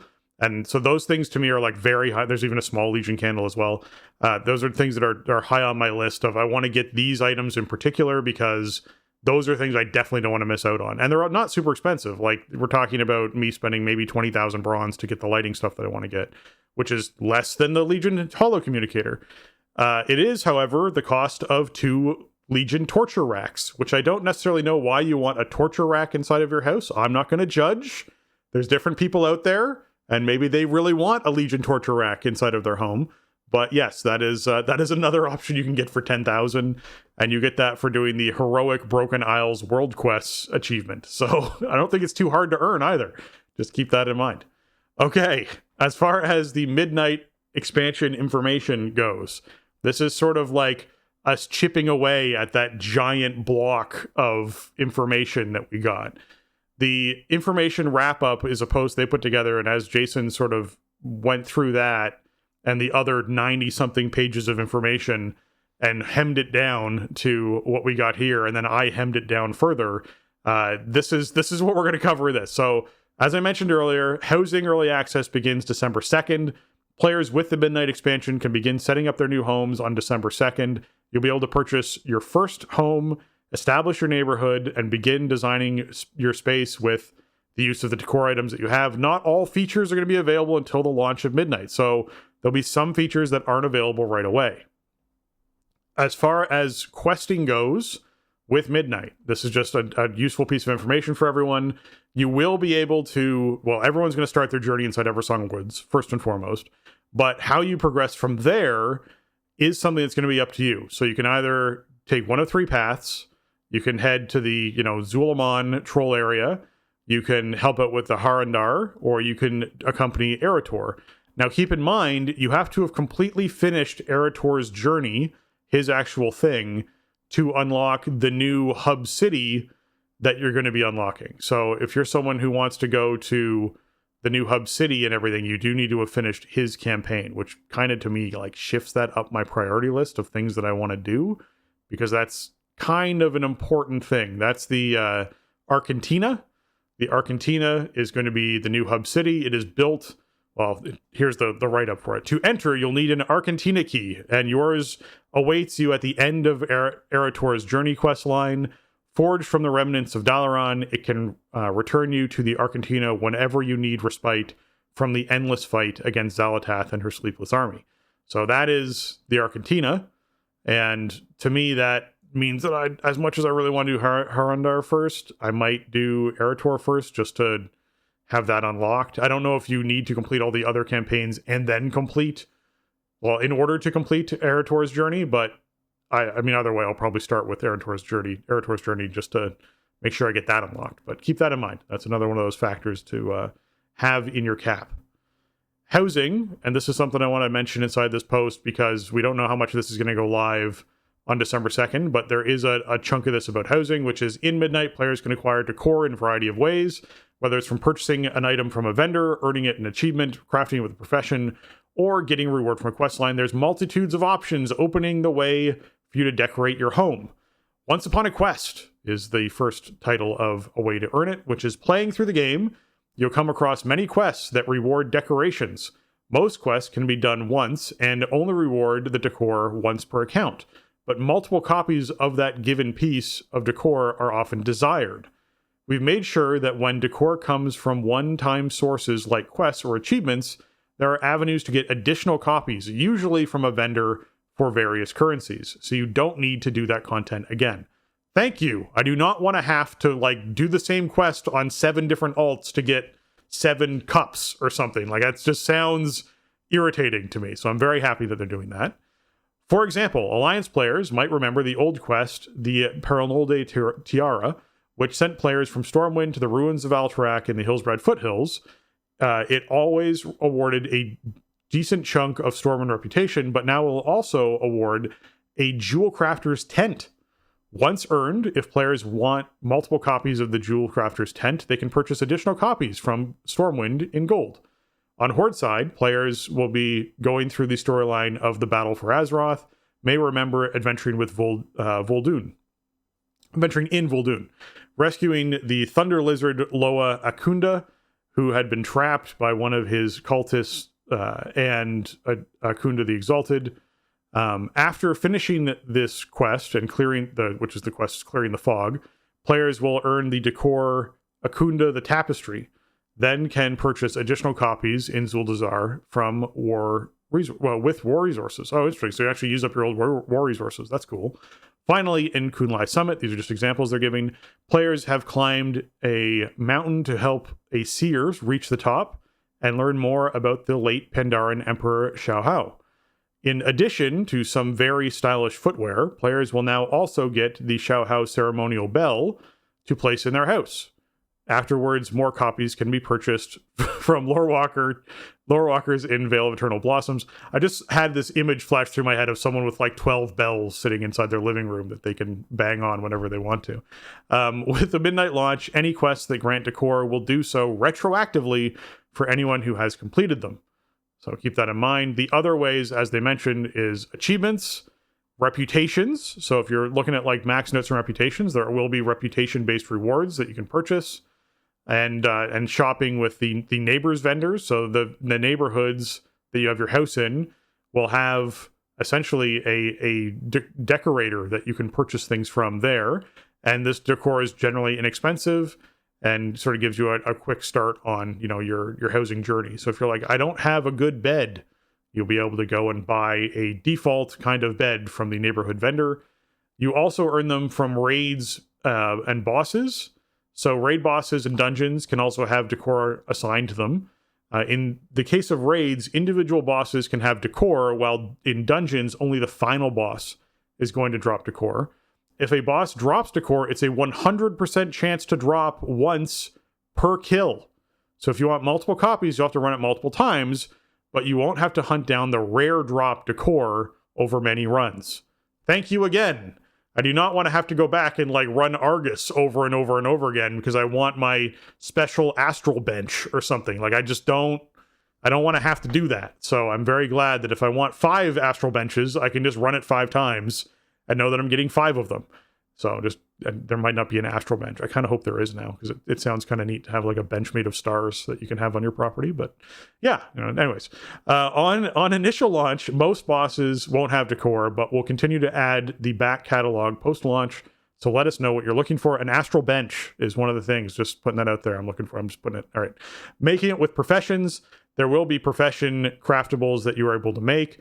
There was a question I know during the Q&A specifically about whether or not you'll be able to get profession skill ups off of crafting this stuff, and the answer was yes. So there is absolutely a possibility that there could be something like in tailoring, for example, that part of the new level up of best ways to level up tailoring for whatever expansion it is might be that you make drapes and make sheets and make pillowcase covers or blankets or whatever as part of that new thing, because we don't know what that's going to look like, but that could be pretty neat. So keep that in mind. Your profession stuff might change, your leveling path might change, and that's where I say previous expansion stuff like Darkmoon Faire, going back and getting those skill ups ain't a bad idea.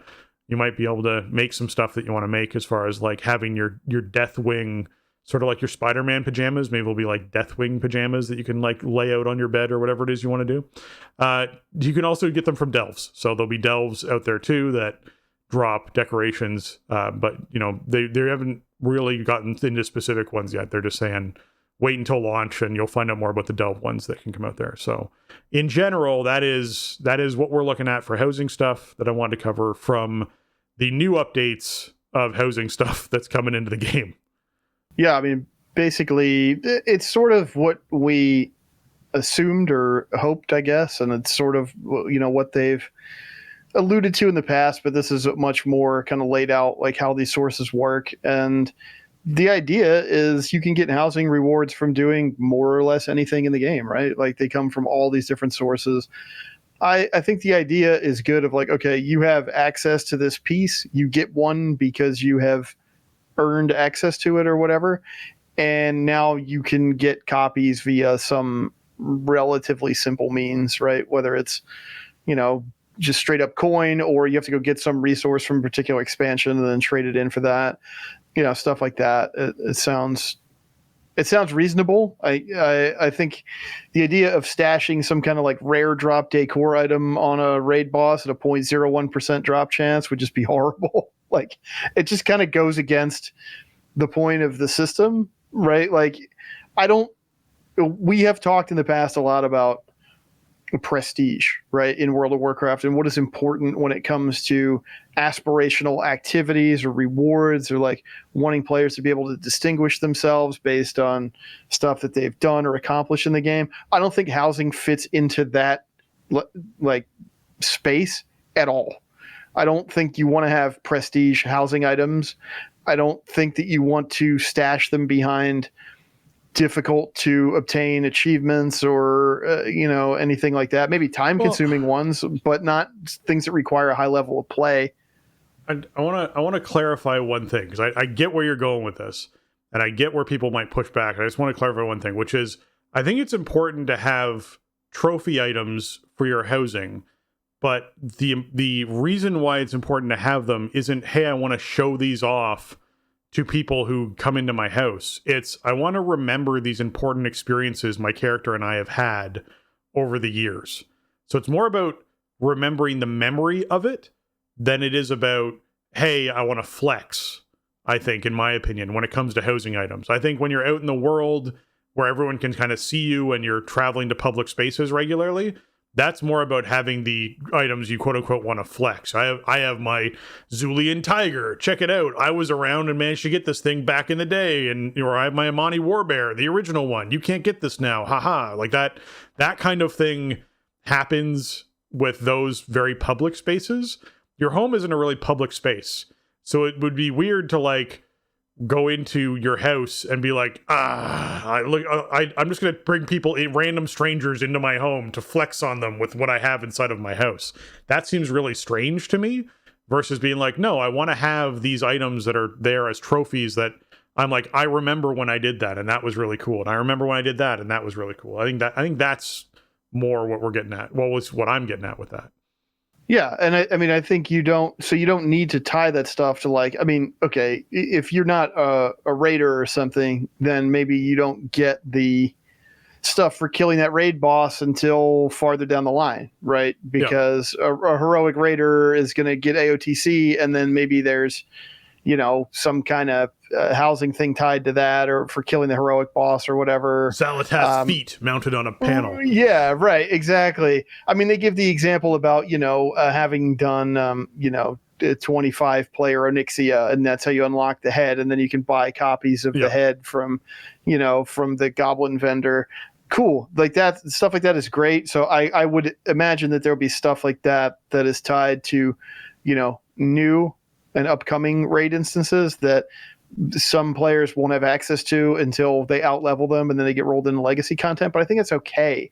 I don't think. I think it's one thing to have the ahead of the curve achievement that rewards the mount, and the Mythic Plus seasonal ratings that reward mounts and everything like that. But we don't need housing items in that reward space. If you should be able to just get whatever you want for your house with time and effort, not necessarily like having coordinated play at high levels, having to distinguish yourself. Like, it's just stuff to put in your house. So I think it ends up being a different sort of. It carries less of a weight, I think, than, I don't know, like Mage Tower appearances or those prestige cosmetics for like top end play within a season. I think it's great to have housing just be outside of that. And if you want something, it's going to be available. You just have to do what the game asks you to do at some point in time. I've been a proponent for having prestige rewards and stuff for years and years, and there's places where they belong. I don't think housing is a place where they belong, and it doesn't sound like, at least out the door, that they're going in that direction. Yeah, I agree with you entirely. You did remind me of another thing I wouldn't mind, which is I'd love the armor racks from Legion of the armors that we collected in our bases. That'd be a cool thing to be able to. That was really cool in Legion.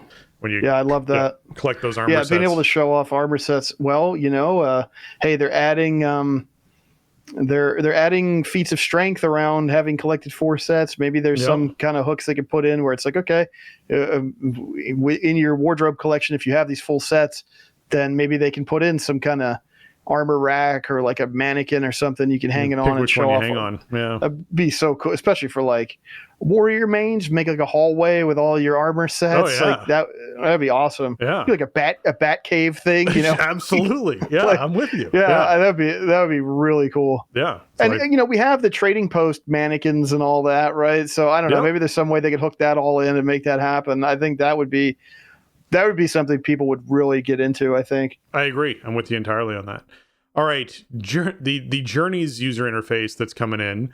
This is a new tab that you're going to be able to click on, which is going to help you keep track of Renown, Delves, and Prey progress, which is supposed to be more intuitive and streamlined, and even a shortcut to check out what's in your Great Vault rewards and what's potentially there. So my hope is, with this Journeys tab they talk about, coming in Midnight, is that you're able to see how many delves you've run, which level of delves you've run, and how close you are to upgrading that particular reward. That to me is something that is still lacking from the UI. So hopefully with this, addition, it's not only clear what your rewards are going to be, but it's clear about what you need to do to upgrade to the next reward in that process. Because right now with Mythic Plus, you just mouse over it and you're like, oh, hey, look, I've run 6 10s and 2 7s. So I need to run 2 more 10s in order to actually make this happen, even though right now it looks like my vault's full because I've run 8 Mythic Plus, right?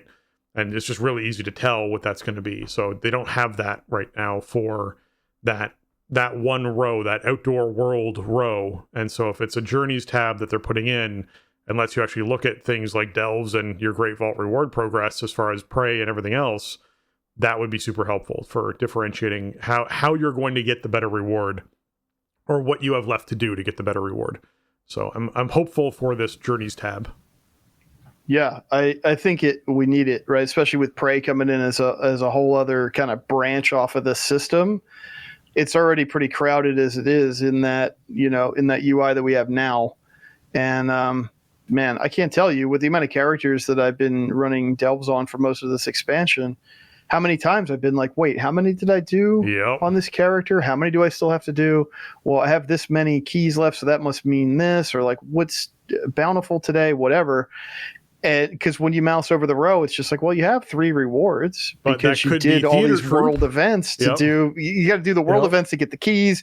So yeah, it's been messy. It's needed an upgrade to begin with, and then we're putting in Prey, and we don't really quite know the shape yet of how Prey is going to look, with like what you have to do to get vault rewards, and then how they scale up, and how much of it you have to do to get like a heroic vault reward, or whatever the case is. However high it's going to go, which they were saying hero, but that could change. So that I think finding a better way to direct players in that realm is great. I think it's necessary because it's already bad, and then we're adding a whole new system into it. So I haven't really seen what this looks like yet. I think this is in this alpha build, but that didn't even cross my mind to look at when I was in there earlier this week. So, good to know they got an eye on it. It's something that we've, kind of complained about on the show throughout War Within. I mean, I've enjoyed Delves. I think they're a great addition to the game, and I have fun with them, but trying to track individual tunes progress on what I'm doing for the week. I mean, the whole game revolves around the weekly vault, really. Yeah. Whether we like it or not, it just does. And just more clear communication about what should you consider doing on this character? What have you done yet this week? What have you not done? What is still out there to do?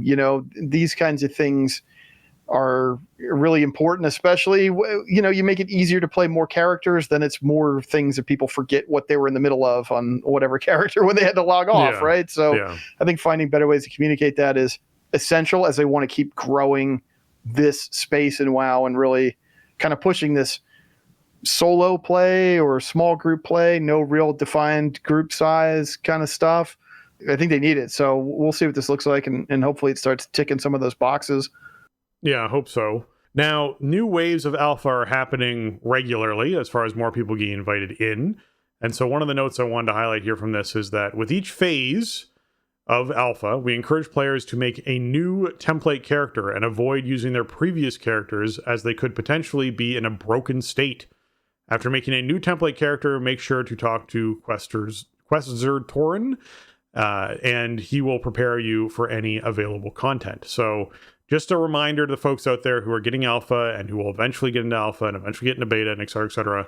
This is something, don't just stick with the one character. Make a new template character with all the new builds that come out and new phases that we enter, because that will really make sure you're not essentially operating in a broken state, which happens a lot inside alpha builds. So keep that in mind. Okay. I have definitely not followed this advice sometimes in various alpha beta tests, and it does not go well. No, it doesn't. Yeah, it's just like once the phase ends, just delete that character, whatever, and just move on, make a new character, because otherwise stuff gets stuck or weird or doesn't work right, and you just end up wasting your own time. Yeah. These are test characters. Don't get attached to them. Don't think, oh, well, I'm just going to see what happens. Probably nothing good's going to happen, so just make a new one. Yeah. Make a new template and go. Yeah. As far as what's available in alpha, there's a lot of things available, but something I wanted to highlight here is that you can speak with Nexus Lord Donjon Raid the Ninth in Silvermoon City, Orgrimmar, or Stormwind to be summoned to a raid encounter, which is the Beleren Child of Alar. There is also the Windrunner Spire, Murder Row, and March on Quel'Danas dungeons that are out there for you to hop into and check out. They are going to remove the Beleren Child of Alar encounter in a future alpha build. So just keep in mind, this is like a limited opportunity to test this. And you're going to be testing it with the boss timelines and class updates and items and boss alerts. Those are all going to happen in and be added in over time. So just keep that in mind when these boss tests come out. It's helpful to hop in and check those out. So I want to be sure that was in there as well. There's a stat squish coming. Starting in Public Alpha 1, which is not yet, there is going to be stat squish numbers. So like in previous squishes, they're reducing the values across the board, including players and creature health, damage, healing, item level, and stats on items. This squish will not affect player character levels. So just keep that in mind, it's not a level squish. For players logging into Public Alpha, the new character templates will reflect the expected power levels of an 80 to 90 character. Known issues, items previews in the quest rewards pane can show pre-squished item levels. This is just a display issue. The item levels are actually correct when you get the items themselves. So just keep that in mind. Like a lot of those tooltips and panels are not going to be updated right away, but you will be able to feel the squish and see what that feels like, which should feel pretty much the same as you currently feel power level wise, just with lower numbers. So yes, keep that in mind. That is something we're getting with Midnight is a stat squish. Yeah, it's time. I think once players start getting over like 20 million health and, we're doing like billions of damage on AoE pulls, it's like, yeah, we got to peel the numbers back. This does make it really weird right now, though.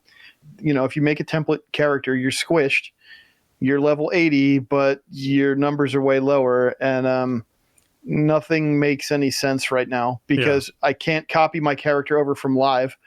The test character I have is like item level 80 or something. I don't know. It was something ridiculously low like that compared to the, 716 my main is at. So I don't know how that compares. So it's really hard to judge like what anything feels like because there's no baseline, right? If I could copy my own character over, then I would go, okay, well, this feels about the same, or this is about what I would expect for doing some intro questing into a new expansion, or this is, better or worse. I have no idea what to expect from the character that I'm playing or the content that I'm playing, and it's a little hard to gauge. So yeah, but all the numbers are going to be hugely different. I wasn't expecting anything less. It is a little weird having it happen like smack in the middle of a trilogy, but it really doesn't matter, and we'll all be used to it, 3-4 weeks into the new expansion, and then in another year or two we'll be going, wait, when did they do the last squish? Was it at the end of War Within, or was it before that, or was it, I don't remember. That's just, they'll get most of it right. Some of it'll be weird. They'll fix it, and then we just got to adjust our brains to the new reality of like, what is good damage? What is bad damage? What is, I'm taking a lot of damage, right? Like what numbers are high now? That's the adjustment we'll need to make. Yeah. Okay. So the next little cherry picked piece of info I want to talk about here is items, particularly around class sets. There's a couple of notes they put in here with dev notes. So they say fully collecting a class's set's appearance now unlocks all lower difficulty variants. For example, collecting all the mythic appearances will automatically unlock the heroic, normal, and raid finder variants, while unlocking heroic would only unlock normal and raid finder, etc. Eligible sets will still be marked as such in the set collection UI. This change is retroactive to all legacy content. Items will no longer change their approved appearance when upgraded. And so that's an important note, which means that when you upgrade your normal boots using hero crests, they will not become hero appearance boots. You won't get that appearance anymore. But if you collect the entire hero appearance or normal appearance, if you collect the whole normal appearance, you'll get the raid finder appearance as well. That's just something you get as part of that. If you collect hero, you'll get normal and raid finder as part of that. And mythic, you get the other three as well as that as well. So just keeping that in mind. There's no way to like force yourself to get hero track appearances by upgrading normal pieces to it. You need to upgrade hero pieces if you're trying to accomplish that, which you can do. So a developer note on this is, while we feel the Catalyst has been largely successful in expanding access to powerful seasonal set bonuses, it has also generated friction in its dual use as primary source of class set appearances for many players. This friction has been further exacerbated by loot rule restrictions in situations such as participating in LFR raiding. In conjunction with this, we want to better preserve the value and identity of item art from difficult content. So they're basically saying, hey, if you want to put together get all of the class sets, you need to be doing content that will get you mythic quality gear that you can catalyze, that will then allow you to have the full set, which will then unlock all of the previous appearances. If you're not doing that content, if you're only doing heroic content, then you'll only be able to get the heroic version of that and the lesser ones below it, which means you'll collect those much faster. But it stops people from getting mythic appearances who are just wearing hero gear that they've pushed a couple of gilded crests into. That is what they're trying to make sure that's a little bit more special, which I don't hate. I actually overall for this idea think that this is a good change. I think I'm going to get a lot of appearances because I have a lot of sets where like I have the full heroic or I have the full mythic, but I didn't get all the LFR or whatever. So there's a lot, like I expect the server load will be quite high as people log in and it tries to catalog all of the set appearances that people now have when this change happens. But yeah, I think in general, I like this change. I like where they're headed with it, and I think it's going to be a neat thing that's fun for players to do. And I also like not having to game the Catalyst system to try and get particular appearances. Yeah, I think like LFR appearances have just been pretty much like off the table. Yeah, unless it gets very late in the season and there's some catch-up mechanic that has an easily obtainable selection of veteran gear, and then they haven't done this in a while, but they used to just like unlock the Catalyst or whatever, right? And then you can just like dump veteran gear. Now you gotta wait till the season's over, and the only like way to get veteran gear I think right now is from Undercoin, and yeah, you don't get a ton of Undercoin on a regular basis without a fair bit of effort, so like that wouldn't be a good option anyway. So if that stuff was going to kind of carry forward, looking at it that way, this change to collect the lower difficulty appearances is fantastic. I think that, they identify really the problem that we've run into with the Catalyst lately, where early in the season, yes, it's mega important to have your charges, whatever, get your stuff upgraded or catalyzed, I should say, so that you can activate 4 pieces. That's massively important when a season starts, right? Yeah. After that, you are pretty much like, you're maybe like holding a charge in reserve in case you get that piece, or you get, I got a myth helm with a tertiary on it, so I want to catalyze that to replace it. You're holding it for these very specific cases, and then you're just waiting until you can, rip the Band-Aid off and use it for transmog, right? Like I've been doing that most of this expansion. I have like stuff in my bank that's waiting to be catalyzed so that I can get the appearances. And you're watching, do we get a charge this week, or is it next week, or whatever? It just feels weird. And so I think they're spot on with like the reasons why that they want to do this. I would say that the items no longer changing their appearances when upgraded would be awful were it not for the next bullet point on the list, because that wouldn't be flexible enough, I don't think. But, they are making another change related to the catalyst that will ease up all that pressure about what am I doing with my charges, and I'm getting loot from these sources, and what do I need for Mog, and how do I want to actually use my catalyst charges for power, but then also end up with a Mog by the end of the season, or at a point in the season where I can actually wear it and have it be cool, instead of just like, hey, I finally finished last season's set because now the catalyst is unlocked. Yeah, so the next point in this is that acquiring a class 4 set bonus, just the 4 set, not getting 5 pieces, not getting the whole set, just acquiring the 4 set bonus, now unlocks a character-specific feat of strength that will enable the catalyst charges to drop from raid bosses, Mythic Plus, Bountiful Delves, and rated PvP on that character for the remainder of the season. The dev note on this is the decision to spend catalyst charges can be difficult early in a season as players anticipate looting more powerful armor in the same slot in the near future. For example, catalyzing a veteran or champion helm may feel like a mistake, knowing that a hero helm could be right around the corner or in your next Mythic Plus dungeon. If a player decides to spend that charge and then receives the hero helm, it may sit in their bags for up to 2 weeks before it can be effectively equipped.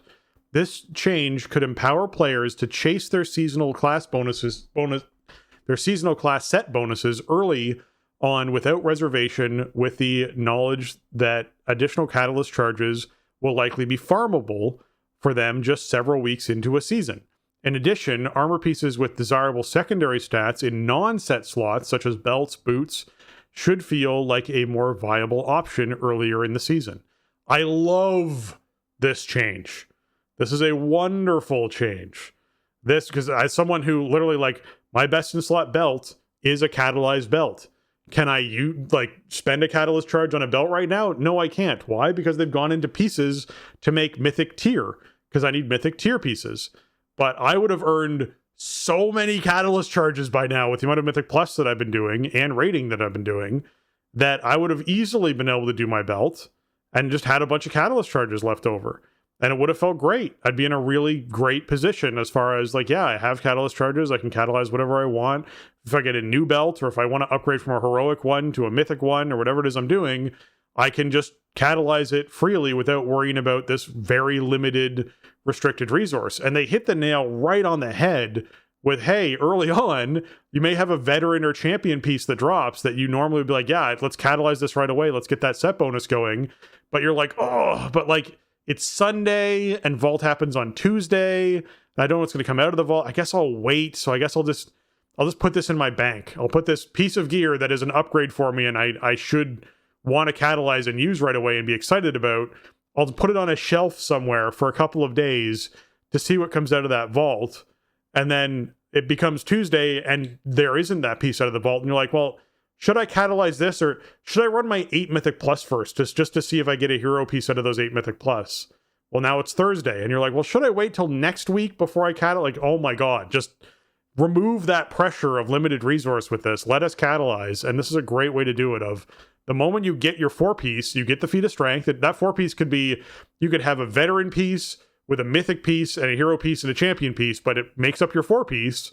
You now can earn catalyst charges. That's wonderful. I love it. Great change. Huge load off the mind. Very happy.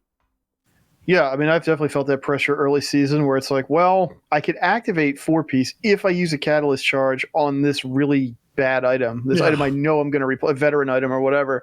Like, I know I'm going to get a hero helm out of doing +10s or whatever at some point is inevitable.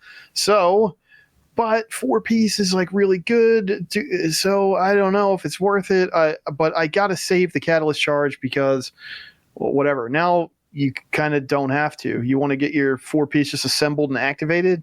Now you have your feat of strength. Now you're getting catalyst charges from doing other content. I mean, they don't give like an indicator of, how quickly it's going to drop or whatever, like what the kind of like it says it enables them to drop, but we don't know, is it 50-50? Is it guaranteed? Is there, some kind of bad luck protection? We don't know the details on how frequently you get them, but it takes all that pressure and decision making away. And then once you're kind of comfortable, if you got, your full thing set up, you got hero 4 set or myth 4 set, or, you got some mix and match pieces, but you're happy at the state of the upgrade track you have your items on, then you earn these. And now you just grab the stuff for Mog and you can Mog it, and you don't have to think about it. You have to keep that charge in reserve in case that item shows up on Tuesday. Yeah, it's really good. I think like overall the change is a bummer for people who are playing just more in that like hero track level of rewards that we're able to unlock the mythic upgrades. Like you're not going to be able to do that anymore, and that's kind of a bummer. That's the one big downside here. But I think all the upsides are substantial. These are really good changes to the way that we're using Catalyst in practice. Right, Catalyst came in 2021. And it's changed a bit here and there since then. I think over the course of the last expansion, it's really settled into like a particular sort of routine where, you are banking that charge because you're waiting for Vault and you're hoping that you get, this higher track reward. And then you use that catalyst charge you had, and now you can use that item, or you're in a spot where you had to use all your catalyst charges to activate your bonus because you did have the stuff that you wanted, and now you're getting items that you're waiting on.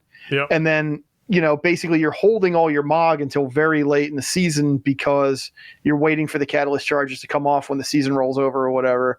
So just doing away with all of that is great. And, of course they had to throw a downside in there. They couldn't just not have a knife to twist, but overall, I think it's going to be a lot better. And even if you're not getting those myth sets, you are now not in the spot where you're like, well, I have to do LFR and roll against, everybody else in the instance for these appearances, and I never win them, and then I have to do more LFR, and it's the only way I'm getting these appearances. Like, you just don't have to do that anymore. Complete any other set, and then you unlock those appearances, so you have some more flexibility that way. So yeah, a couple really big wins here, I think. I agree. Okay, the last thing we're going to mention on today's episode is like we're I wouldn't even say dipping our toe into the add-on conversation, but there is a post that came out that was based off of day one feedback on alpha for add-ons. And this is from Blizz that says, immediately in the first day of testing, we've seen feedback on how currently there's a complete lockdown on the ability for add-ons to parse chat and add-on comms channels while in instances. We're seeing it break add-ons that support loot councils, break timers, and other benign communication, sharing raid notes for like Mythic Plus Keystone information. We agree that this is starting out excessively broad, and we're going to make changes to only apply the new logic while there is an active raid encounter or Mythic Plus run underway. Our goal will be to make it so that these tools that share information that facilitate sharing information before or after combat won't be impacted. And so the important note for this to me is that they agree that this is like broad as far as what that it's excessively broad is the term they actually use in how they're starting out.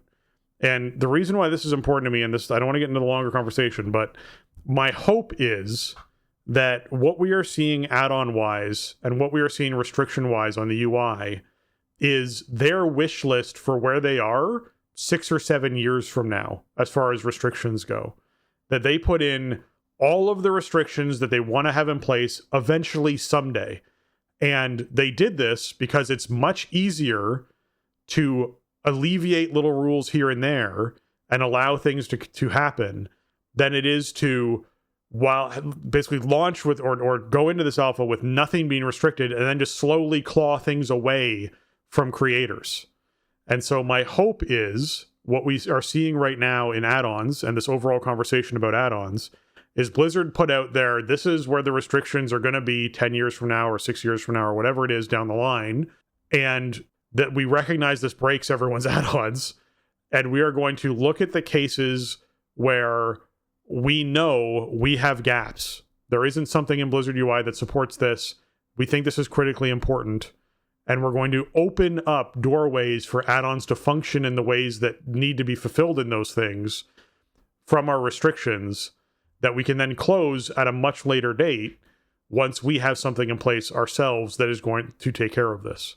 So that's my hope on what we're seeing and why they even use the excessively broad term, like I said, that this is just them blanketing with the harshest rules of what's going to happen down the line and their wish list items. And they openly recognize, hey, we don't have anything in place for like sharing information like this or doing things like this with this add-on. And we're not going to be ready for midnight for this to happen. So we're going to open up some pathways to make sure these add-ons still function. Because we're seeing posts from a lot of creators that are like essentially saying we've given up on designing something for midnight and we're not even going to support it because if there's no point in us doing this with the restrictions that Blizzard's putting in place. So my hope is those pain points are being identified by them and they are going to be essentially allowing stuff to function properly going forward. So that's what I'm hoping for with what we see out of this post. Yeah, I mean, it is interesting that like the first day of alpha, they're already, flexing on some things at least. I don't think Blizzard's timeline is going to be anywhere near, several years, many years. But, they are doing this way faster than I think what they set us up for. That video that they put out about clawing back, add-on functionality came out like a few months ago. It was in the springtime, I feel like. And the way Ian talked about it sounded like it would be a few years before these things kicked in. And instead, it ended up being a couple months later, essentially, right? Like there's no way it's been more than 6 months since that video came out. Yeah. And we're seeing add-on authors just like, we're not going to do a midnight version because we, like the Weak Auras crew put out a big post about how like they could turn it into essentially a painter's kit, but they don't. That's not what they want Weak Auras to be, so they don't want to do it anymore. And in order for Blizzard to get to where they need to, or where they want to, maybe a little bit of both, want and need to be with the way the game functions at a an out of the box level and the way that add-ons work, I do think that they need to go take a super broad approach, take like a almost like a scorched earth kind of policy and start over. And then, because that's easier than going, well, we don't like this, and we're going to tamp down on this call, and we're going to not let you do this. And then, that's extremely frustrating, and I don't think that gets you to the desired end result as fast as sort of, it's an alpha test. It's today is day 4 of alpha. This is not a finished product, and this is not. None of this is settled. So. It's like this is probably the way to. If you want to get to a world where you're not letting add-ons pull combat data in real time and communicate it to players, and you're putting a lot of pressure on yourself to have UI options that do the jobs that all of these things have been doing. Yeah, and I just didn't get the impression that they were ready to do that on this kind of timeline. And so I was actually pretty surprised. I knew some stuff was going to change, obviously, and they've been continuing to make changes to baseline functionality. But I just felt like this is a super accelerated timeline for what we were expecting. And I do think it's going to be a lot of back and forth. I mean, I will say there are a lot of players who just want that painter's kit.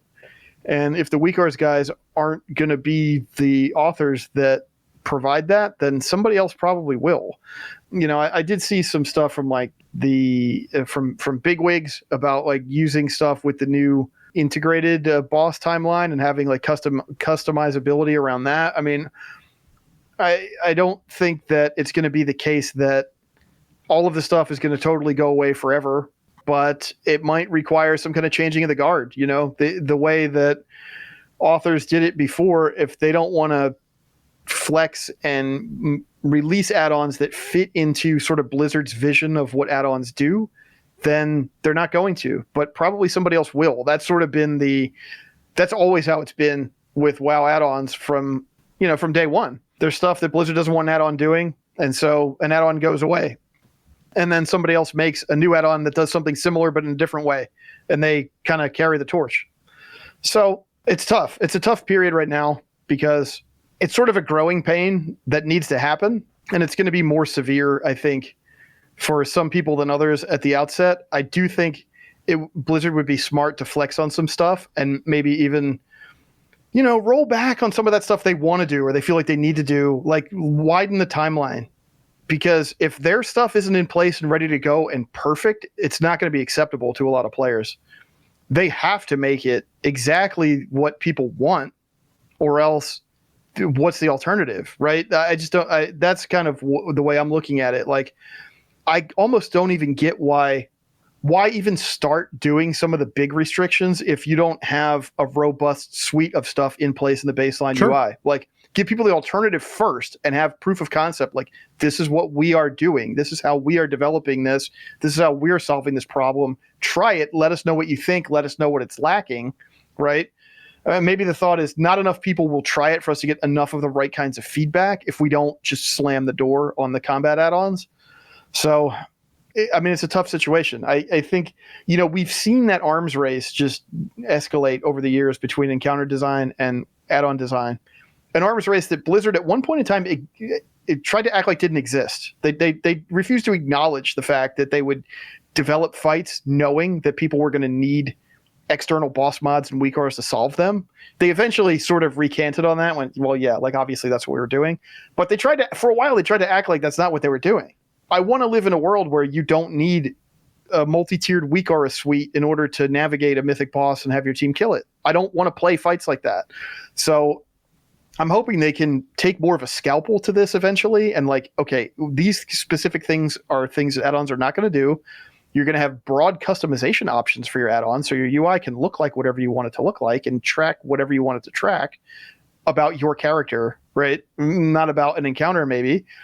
Okay, cool. And then we're going to design encounters that you can look at the screen and the fight presents you the information that you need to coordinate a response to it. That's the game that I want to play. So I'm hoping that they can achieve that with these changes. But like in the meantime, if we just go into, first tier Midnight and weak auras doesn't exist in any form as we've known it over the last many years. And, I don't know, DBM bigwigs, maybe these other things are just sort of like reskinning what the game is already presenting to you, and the fights don't change significantly, then how do we even approach doing them? Like, we need more than just simple boss timers in many cases with the way the direction fights have been going in recent years. So that's sort of my concern. Like, I think it's going to work out eventually. I just don't understand why Blizzard was like, let's put this amount of pressure on ourselves to have our baseline built-in tools to be as good as they need to be. I don't think they're going to be as good as they need to be in 4 or 5 or 6 months. So I could be wrong. Maybe they'll prove me wrong, but I just feel like there could have been a world where they had 2 different lanes for this, but instead, maybe they just figured, listen, if we give people the option to use ours or use the add-ons, we have way too much data going back. We made all these improvements to the baseline UI that people still did with add-ons anyway. We're not going to get where we need to go if we don't just block all of these connections and just kill these add-ons outright. They might not be wrong about that, but man, I just feel like it's so much pressure to get it right. It has to be right. People expect it to be at a certain level because that's the level they've had it at. They've been able to make it how they wanted it for all this time. Yep. And to take it away and not go, well, here's the new thing that you can use, but it doesn't do what the other thing did. Like, I get why it's scary to so many players and why it's been the topic of conversation all week. Yeah. And like I said, I don't want to rabbit hole this too far because we're going to have tons and tons and tons and tons of time to talk about this topic because it's going to be... And hopefully a lot of it changes over the next few months too. It's like 100% it's going to change. There is zero chance there aren't more updates to UI and what's happening with add-ons going forward. And the case in point to that, to me, is just right off the bat, accessibility in the game is something that WeakAura has offered that Blizzard has not been able to offer. The literal, hey, you have an accessibility need. You need to be able to customize the game to be able to play it a certain way, or get alerts a certain way, or get communication happening with your team a certain way. That's something that WeakAura has provided that Blizzard has not provided. So there 100% will need to be, because I cannot see a world in which World of Warcraft takes giant leaps backwards in accessibility to players. That makes zero sense in what they're doing. So yeah, I foresee changes coming. We're going to have more conversations about it. We'll see what's going on in future weeks. All right. With that, I'd like to take a moment to thank our patrons and thank them for all that they contribute to the show. They contribute a ton to our show and help us to improve on the content we create. Today, I'm giving a special shout out to Arajian, Anthony, Bradley, Bruce, Chris, James, Garrett, Kapowie, and Shorel, as well as our newest patron, Tim. Thank you so much for hopping in there and supporting the show. You can support our show by going over to the patreon.com/starting zone. That's patreon.com/the starting zone. And hop in there and support the show if you're up for helping us cover the expenses of hosting things and running things and posting things and all of that. We appreciate it very much. Thank you to all of our past and present patrons. And here's to much more episodes ahead. Absolutely. Thank you, patrons. We appreciate all your support over the many years of covering this game. And welcome aboard, Tim. Thank you for chipping in and supporting what we do around here. It means a lot, and it helps us keep the show on track, keep episodes coming out to you, keep the archives online. So thank you. And hey, if you like today's episode, thank a patron. Yeah, exactly.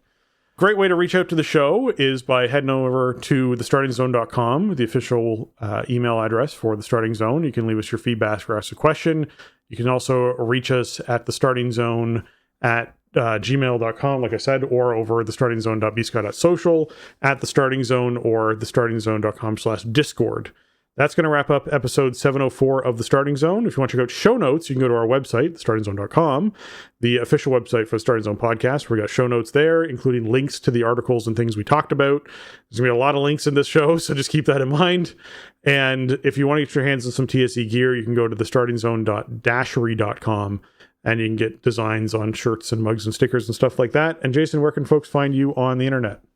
You can find me on socials over on Twitter at Shieldwald or at Blue Sky at jlucas.bsky.social.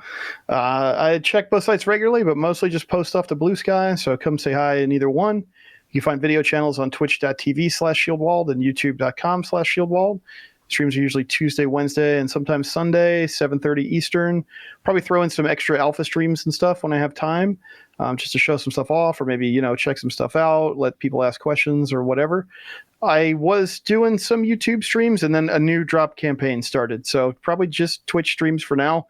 There's a little baby pit lord pet you can get from watching WoW streams at the moment, so on Twitch. So I will just be there, because if you're watching WoW streams, you should be getting your pet. It's pretty cool. So yeah, come check out the video channels too. Yeah, there was a promotion a while back for a SteelSeries mouse that got you that same, or a very similar pit lord pet. So this is another way to get that without having to buy a mouse to get it. So that's kind of neat for people that are out there trying to do that. If you want to get your reach out to me, you can reach out to me on Blue Sky at spencerhd.bsky.social, or on Twitter at Spencer_Downey, or you can find me on Twitch at twitch.tv/SpencerHD, or youtube.com/@SpencerHD. And with that, for Jason and myself, we want to say thanks for listening, and jobs done.